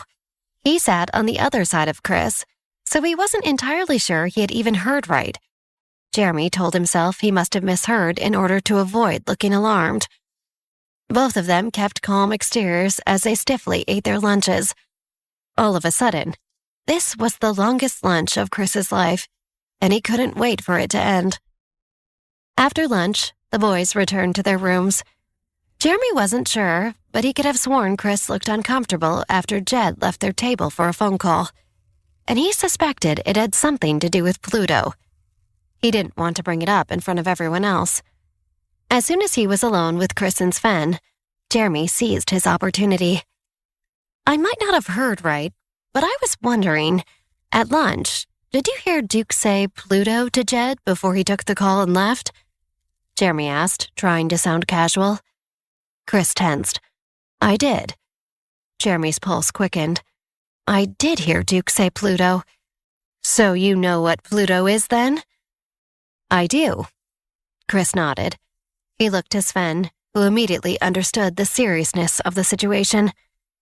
"I'll give you guys the room to talk," Sven said, and left them alone in the room. Jeremy continued. "If I have this right, Pluto is your enemy. Sorry, I did do some looking into your background. Haven't we all done that a little bit, though?" Chris ignored Jeremy's discomfort. "That was in the past," he answered firmly. "Even so, it's concerning that apparently the Park family has ties, and it looks like strong, interrupt lunch-level ties with Pluto. If anyone else found out that the Park family is associated with Pluto—" I know, Chris said, frustrated. "What if we're mistaken and it's a completely unrelated Pluto?" Chris wondered. He was desperate for there to be any other explanation than Olivia being anywhere near the Pluto crime syndicate. Jeremy crossed his arms skeptically. "Like what? The cartoon character? Or the dwarf planet?" "Yes, I know it's not a full-on planet. You're kidding yourself, Chris." Jeremy's voice was cold, but he knew why Chris was being ridiculous. As long as Jeremy had known him, Chris never wanted to believe in worst-case scenarios. It was both a strength and a weakness. Chris cared about Olivia's safety more than anything, and Jeremy did too, but Chris was on another level. Jeremy imagined himself in Chris's shoes. If my fiancé was in danger, I would be wishing more than anything that it was all just a misunderstanding too. Jeremy knew a few things about the Park family. The primary engine behind their meteoric rise in Europe was Olivia and Jed's grandfather, Andrew Park. He was a brilliant businessman. But what about Jed's success? Was there some other force, or perhaps an unseemly organization helping him behind the scenes? It seemed impossible, but the phone call at lunch suggested otherwise. Chris and Jeremy compared notes. It was true that they'd only been able to find out very little, and nothing of much use, about Jed Park to explain his personal wealth when they'd first looked into his background. Pluto had slowly overtaken the other major crime syndicates over the last decade, and now controlled the 3 largest organizations in the world. The more they discussed it, the more Chris could not deny that this looked bad. The Park family was involved with Pluto, and as a result, Olivia was in a very dangerous situation. "What are you going to do?" Jeremy finally asked. We have to keep Olivia distanced from the Park family as much as possible. Chris decided. It's way too risky for her, and we have to protect her. I have to protect her. What about the murder investigation? Could this be related? Jeremy asked. I thought the whole thing seemed strange. The victim was completely random as far as I can tell. Why would someone risk Knife God's wrath just to murder a nobody in his home? I also had my own suspicions about the murder, Chris agreed. He frowned deep in thought. Millie and Lena got caught up in it too. From what I heard, they gave the police the most helpful information so far. If they're involved, that means Olivia is probably involved. And I have a bad feeling Gordon O'Connor wasn't the murderer's intended target. Jeremy folded his arms. The cops haven't been too helpful with my sources. We can get more information if we hack into Paris's security databases. I can get it done by tonight and check the autopsy report. You can do that? Chris asked, surprised and impressed. Of course I can. I have my ways. Jeremy smiled. Meanwhile, over on the third-floor corridor of the Perry Castle, a small group of people spoke in hushed tones about the scandals as well. That Olivia Johnson is extremely lucky, one girl said sourly. She didn't know Olivia at all, but she was sick of her being at the center of everything ever since she arrived. Another girl shook her head in sheer disbelief. So lucky, it's starting to get suspicious. I wonder if they'll catch the murderer. A boy standing with them wondered, oblivious to the girl's jealousy. The Perry family is really unlucky to have this happen right before the competition. What are the odds? Who knows? Another girl laughed darkly. Maybe this actually happens all the time to the Perry family. Royal Perry is too powerful. Something like this doesn't just happen by accident the day before his big event. For all we know, there might even be another victim. She stared at the first girl who spoke. What are you looking at me for? I don't even know the person who died. I've said everything I know. The first girl whined. If anything, I think it's weird that Olivia is still alive, since she has so many enemies here. Yeah, the others all agreed. Suddenly, one of the girl's eyes grew wide as she saw someone approach them from behind. Carlton Perry, she stammered. Of all the people to walk in on their gossiping about the powerful Perry family's drama, of course it would be Carlton, the heir to the entire estate. Had he heard what they were saying? Carlton Perry glared coldly at each of them. It definitely looked like he had heard what they said. The three of them wanted to die right there. There was no denying that this looked pretty bad for them. You three, Carlton Perry spat. They were sure he would be displeasured that they were gossiping about his family and their estate. They cowered in anticipation of his wrath. By the look on his face and his tone, he was very angry. Yes, one of the girls answered timidly. Carlton narrowed his eyes before finishing his question. Do any of you like bunnies? The girls and the boy were completely dumbfounded at his words. What kind of question was that?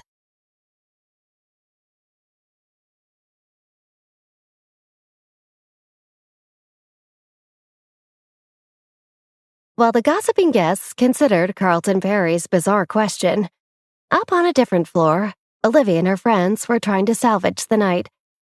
They had one of the Perry family's maids bring up as many snacks and sweet as she could scrounge in the kitchen, up to the room. Now Olivia, Millie, Lena, and Wendy sat in the middle of the four-poster bed that somehow seemed larger than a California king, surrounded by candy and other sugary delights. Despite the way the night ended, it felt almost like a normal slumber party, and for that, Olivia was grateful. The girls were in the middle of a conversation and giggled as they teased Wendy about her former cooking abilities. Do you remember the scrambled eggs she made us? Millie clutched Olivia's wrist as she gasped for air in between laughter. Oh, come on, Wendy insisted, folding her arms over her chest and fake pouting. They weren't that bad. Not that bad, Olivia shrieked with laughter. Wendy, no offense, but they were the worst thing I've ever had the misfortune of tasting in my entire life. Olivia and Millie fell over laughing as they reminisced. Wendy just rolled her eyes and grabbed another handful of candy. Geez, how do you mess up something like scrambled eggs so badly? Lena asked, enjoying her friend's gaiety, but feeling a bit of FOMO for the times they spent together before she had met them and become a part of the group. Honestly, Wendy, we love you so much, we're just teasing, Olivia assured her friend. But really, how is it that you could have a mother that is so good at cooking, and you ended up so terrible at it? At this, Millie and Olivia both burst into laughter again, causing even Lena to emit a chuckle. Cooking just isn't my thing. Wendy angrily chewed off the head of a gummy worm, and then chewed as she tried to suppress a smirk at her friend's enjoyment at her expense. She missed this, getting to hang out with Millie and Olivia like this, teasing each other, but always knowing it was coming from a place of love. She even enjoyed getting to know Lena now. She had to admit that Lena fit into the group seamlessly, and she felt happy for her friends, rather than jealous, that we were still able to share such a special bond at the Marshall School. Okay, Wendy, we're sorry. We'll stop teasing you. Millie wiped the tears from her eyes as she smiled at her best friend. So cooking's not your thing. What are you doing these days? Yeah, what have you been up to? We miss you so much. Olivia reached over and squeezed Wendy's hand for emphasis. Well, I've been really into painting recently. Wendy put down the gummy worm she had been chewing on and cleared her throat. Actually, I'm applying to Columbia for their art program this year. She grinned expectantly at her friends. Olivia and Millie looked at each other, mouths open in shock, then turned back to Wendy and squealed. So you'd be back in New York? Millie exclaimed. Only if I get in. Wendy laughed as her friends had already begun celebrating. And don't get too excited. I also applied to a lot of other schools as well, some in Paris even. Wow, that's really cool, Wendy, Lena added, trying to make sure she still had a place in the conversation, despite the deep connection the other three girls had shared for so long. Thanks, Lena. I'm pretty excited to see what happens.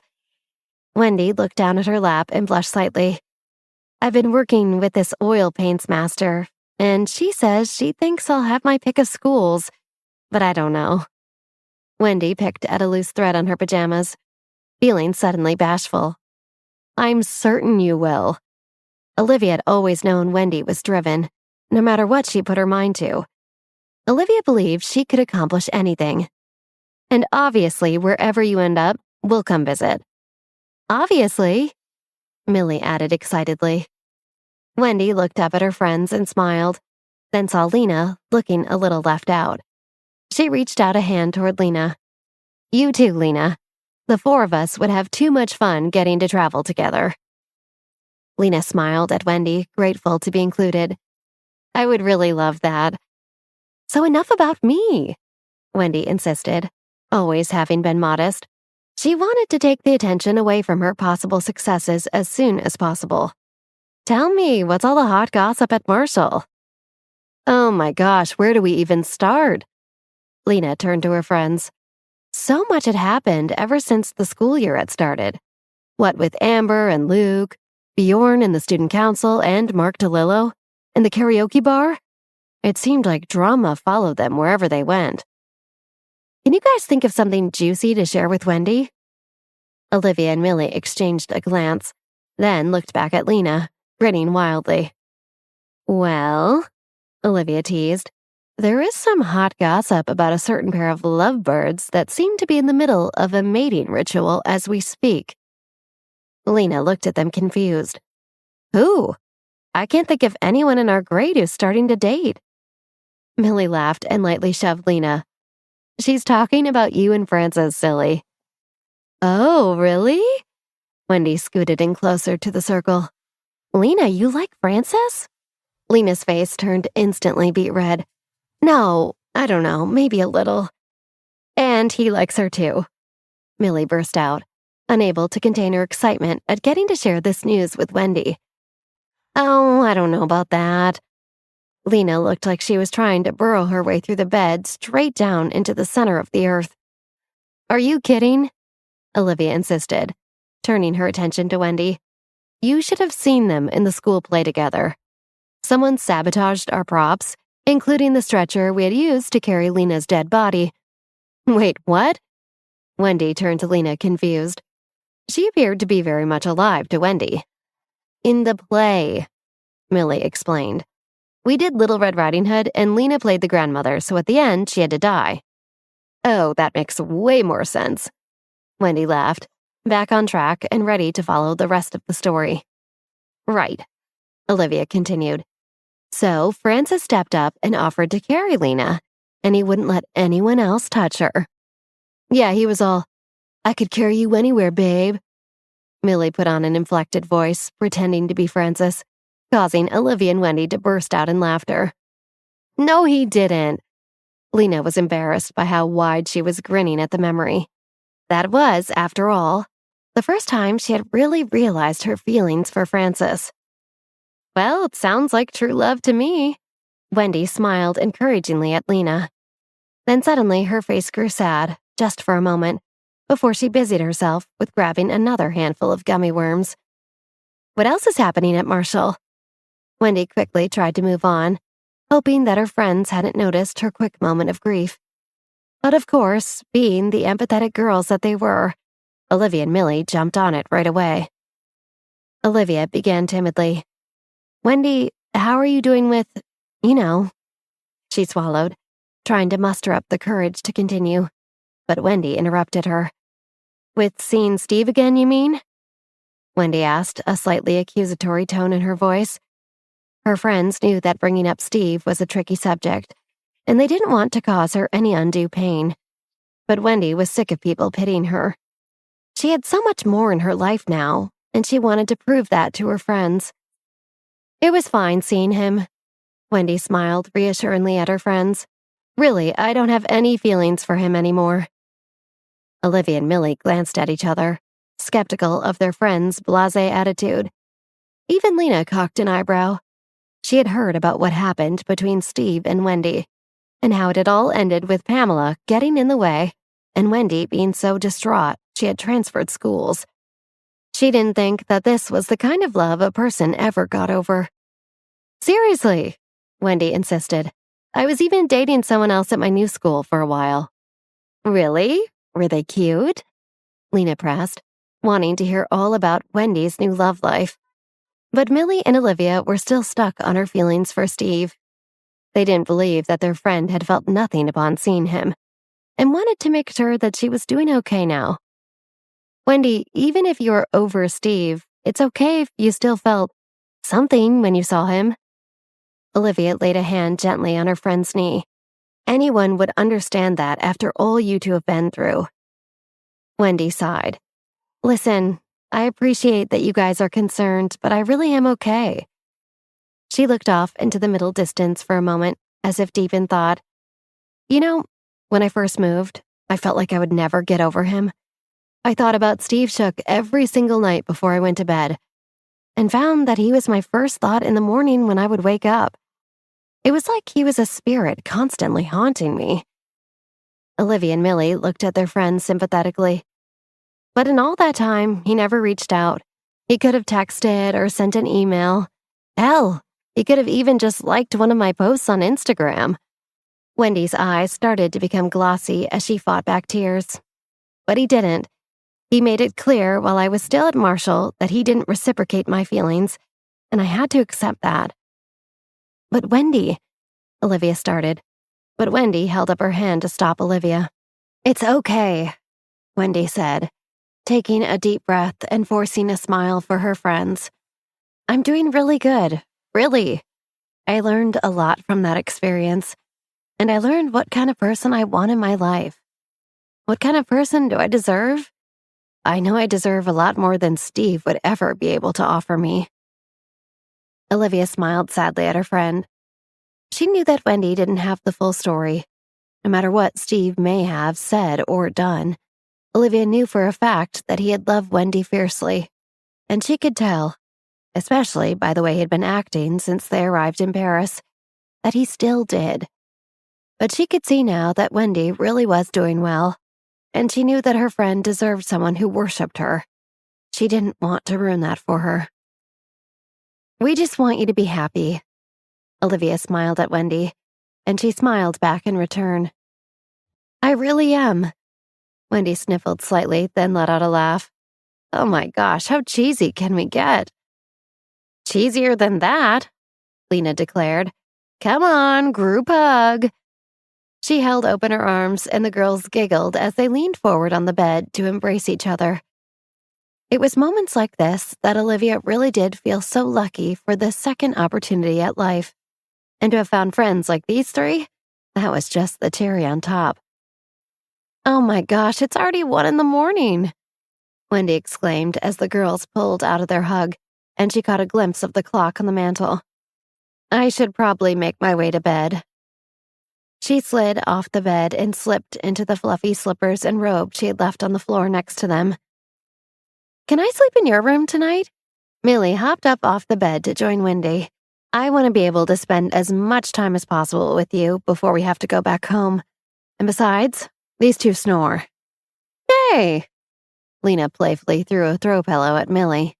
"We do not."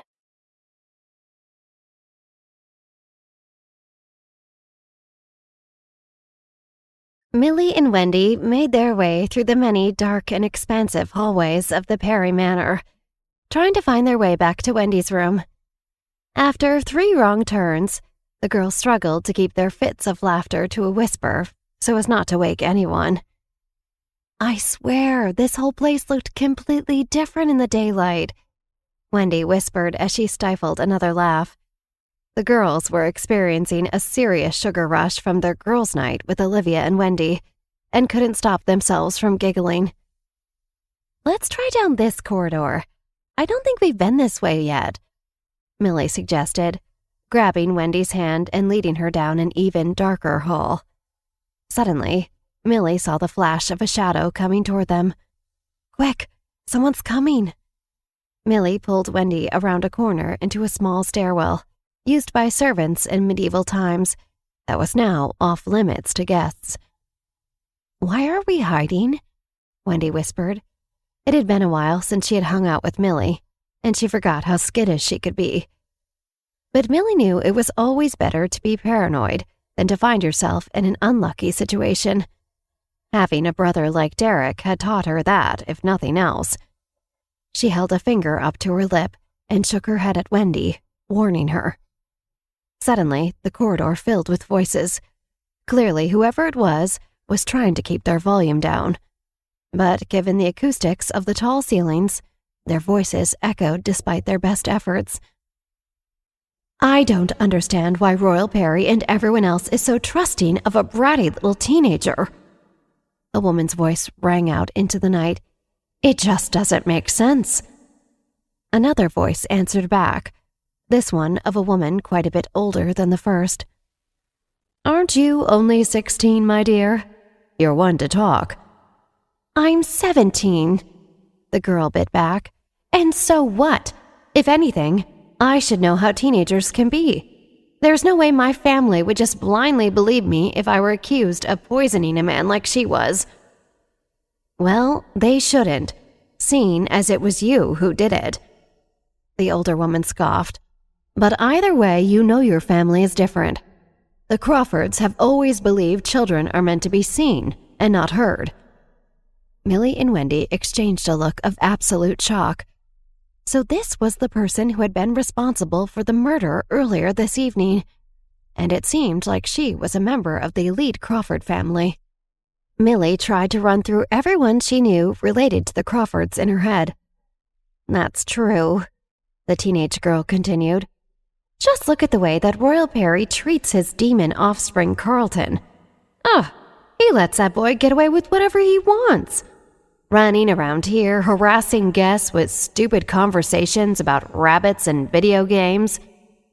Something is off about that boy," the older woman agreed. Millie and Wendy could hear the girl stop in place. "You don't think the autopsy will show any guilt, do you?" She began walking again, not waiting for a reply from her companion. No, when I bought the tincture, the man said it wouldn't appear in an autopsy. You think I'll be all right, don't you?" "You're playing a very dangerous game, Carolina," the older woman tutted. So, it was Carolina Crawford, Millie thought to herself. She knew she had heard of this girl before, the eldest daughter of the Crawford family. She was famous for her appearances in all the latest couture at every event worth being seen at, and infamous for her attitude that many found less than pleasant. "My family doesn't pay you to give your opinions, Madeline," Carolina spat back at the woman. "Besides, it was my brother's idea in the first place. I just wish we had thought to buy a bigger bottle of the stuff." "Carolina, you bite your tongue," Madeline responded. "And in fact, that is exactly what your family pays for me. As your caretaker, it is my job to raise you into a proper young lady. But right now, it appears I have failed." She mumbled this last line to herself, but Carolina seemed to have heard, as she now let out an expression of offense. "Maddie, come on, can't you just be on my side for once?" Carolina sulked, stomping her foot for dramatic effect. Madeline clucked her tongue at the petulant teen. Now, you know I want the best for you and your siblings. If you really think getting rid of this girl will be the best way to gain the opportunities you need to get ahead, then of course I support you." "Thank you." Carolina sounded smug, and Millie and Wendy wrinkled their nose in disgust at the girl. "But what can I do now?" Carolina pondered out loud. "I used up the entire tincture on the wrong person. Now how can I dispose of that vile creature?" "Well, where there's a will, there's a way," Madeline answered. "You know, these old French manors are filled with stories of betrayals and secrets. Secret lovers smother their competitors with a pillow in the night, enemies appearing from dark passageways to garrote those in places of power. Perhaps you can use this as an opportunity to do a bit of research on your methods." Carolina groaned. "Of course, you would use this as an opportunity to turn my life into a never-ending school lesson." "I'm merely pointing out that possibly, if you took the time to do things properly, you'd get it done correctly the first time." Madeline's voice carried a tinge of annoyance. This was clearly not the first time Carolina had acted rashly and screwed up a plan. "Maddie, please be nice to me. I've had a terrible day." Carolina sounded almost like a child now. What kind of person was this who could refer to the murder they had committed in such a heartless, selfish way? "I know, pet," Madeline cooed, her voice softer now. "It'll be all right. Tomorrow will be better." "Humph. All I know is that whatever happens, that damn Olivia Johnson won't be leaving this house in anything but a body bag." Millie's vision suddenly went blurry. It had been Olivia who was the target of the poisoning, just as they had worried earlier. Hearing this confirmed, and by a murderer no less, made Millie feel sick to her stomach. Next to her, Wendy inhaled sharply in surprise at Carolina's mention of killing Olivia. In the hall, Madeline stopped short, instinctually grabbing onto Carolina's wrist. "What was that?" The woman stopped, listening for a noise. Just around the corner, Millie and Wendy pressed their bodies against the stone wall, trying desperately not to be seen as Wendy pressed her palm against her mouth to limit any sounds that may emit. "I didn't hear anything," Carolina whispered as Madeline tiptoed closer to where Millie and Wendy hid.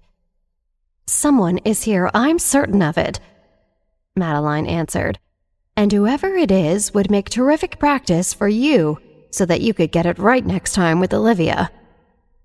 Millie and Wendy reached for each other's hands, squeezing tight.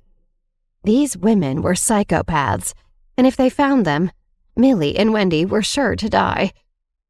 Just then, they heard a noise at the end of the hall. Carolina and Madeline whirled around to see a tall, dark figure looming there, staring them down.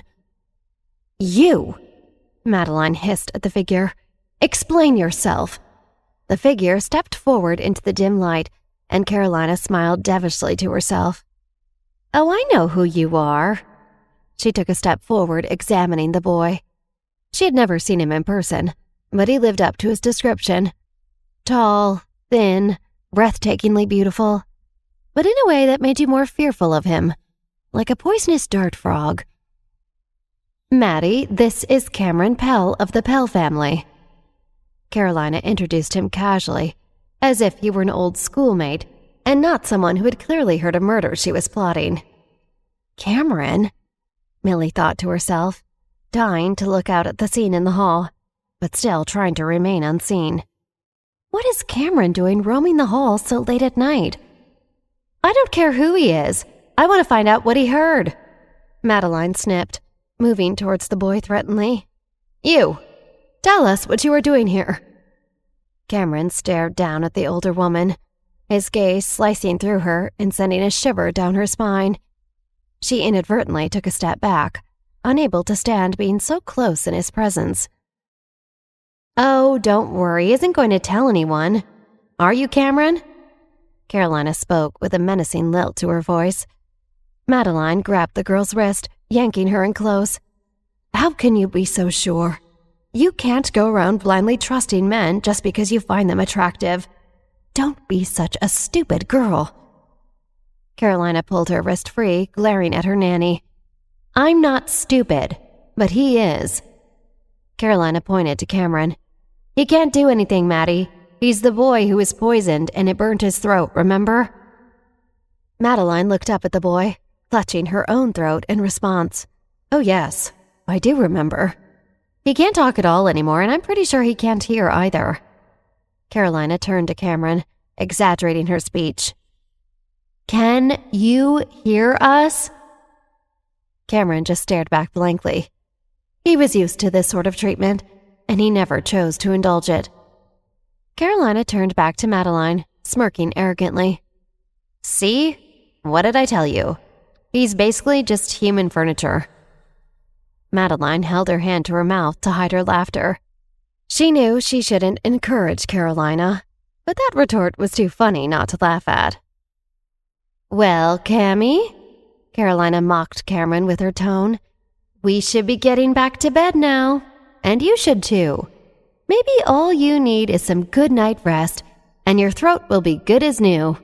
Carolina held both her hands to her throat in fake choking, then laughed viciously in the boy's face.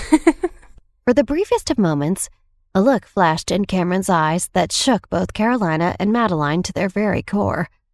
Carolina grabbed Madeline's hand for comfort and pulled her in the opposite direction. Come on, Maddie, let's get out of here. Carolina pulled Madeline quickly down the hall until they were out of sight of the boy. Millie and Wendy exchanged a look where they still hid. They didn't say anything to each other, afraid that it might not be safe yet, but their eyes spoke volumes. Finally, after they heard the footsteps of Carolina and Madeline fade off in the distance, Millie whispered to her friend, I'll peek out to make sure the coast is clear. Very carefully, Millie crawled her way to the edge of the wall, slowly making her way around the corner. She froze when she saw a pair of expensive black leather shoes standing in front of her.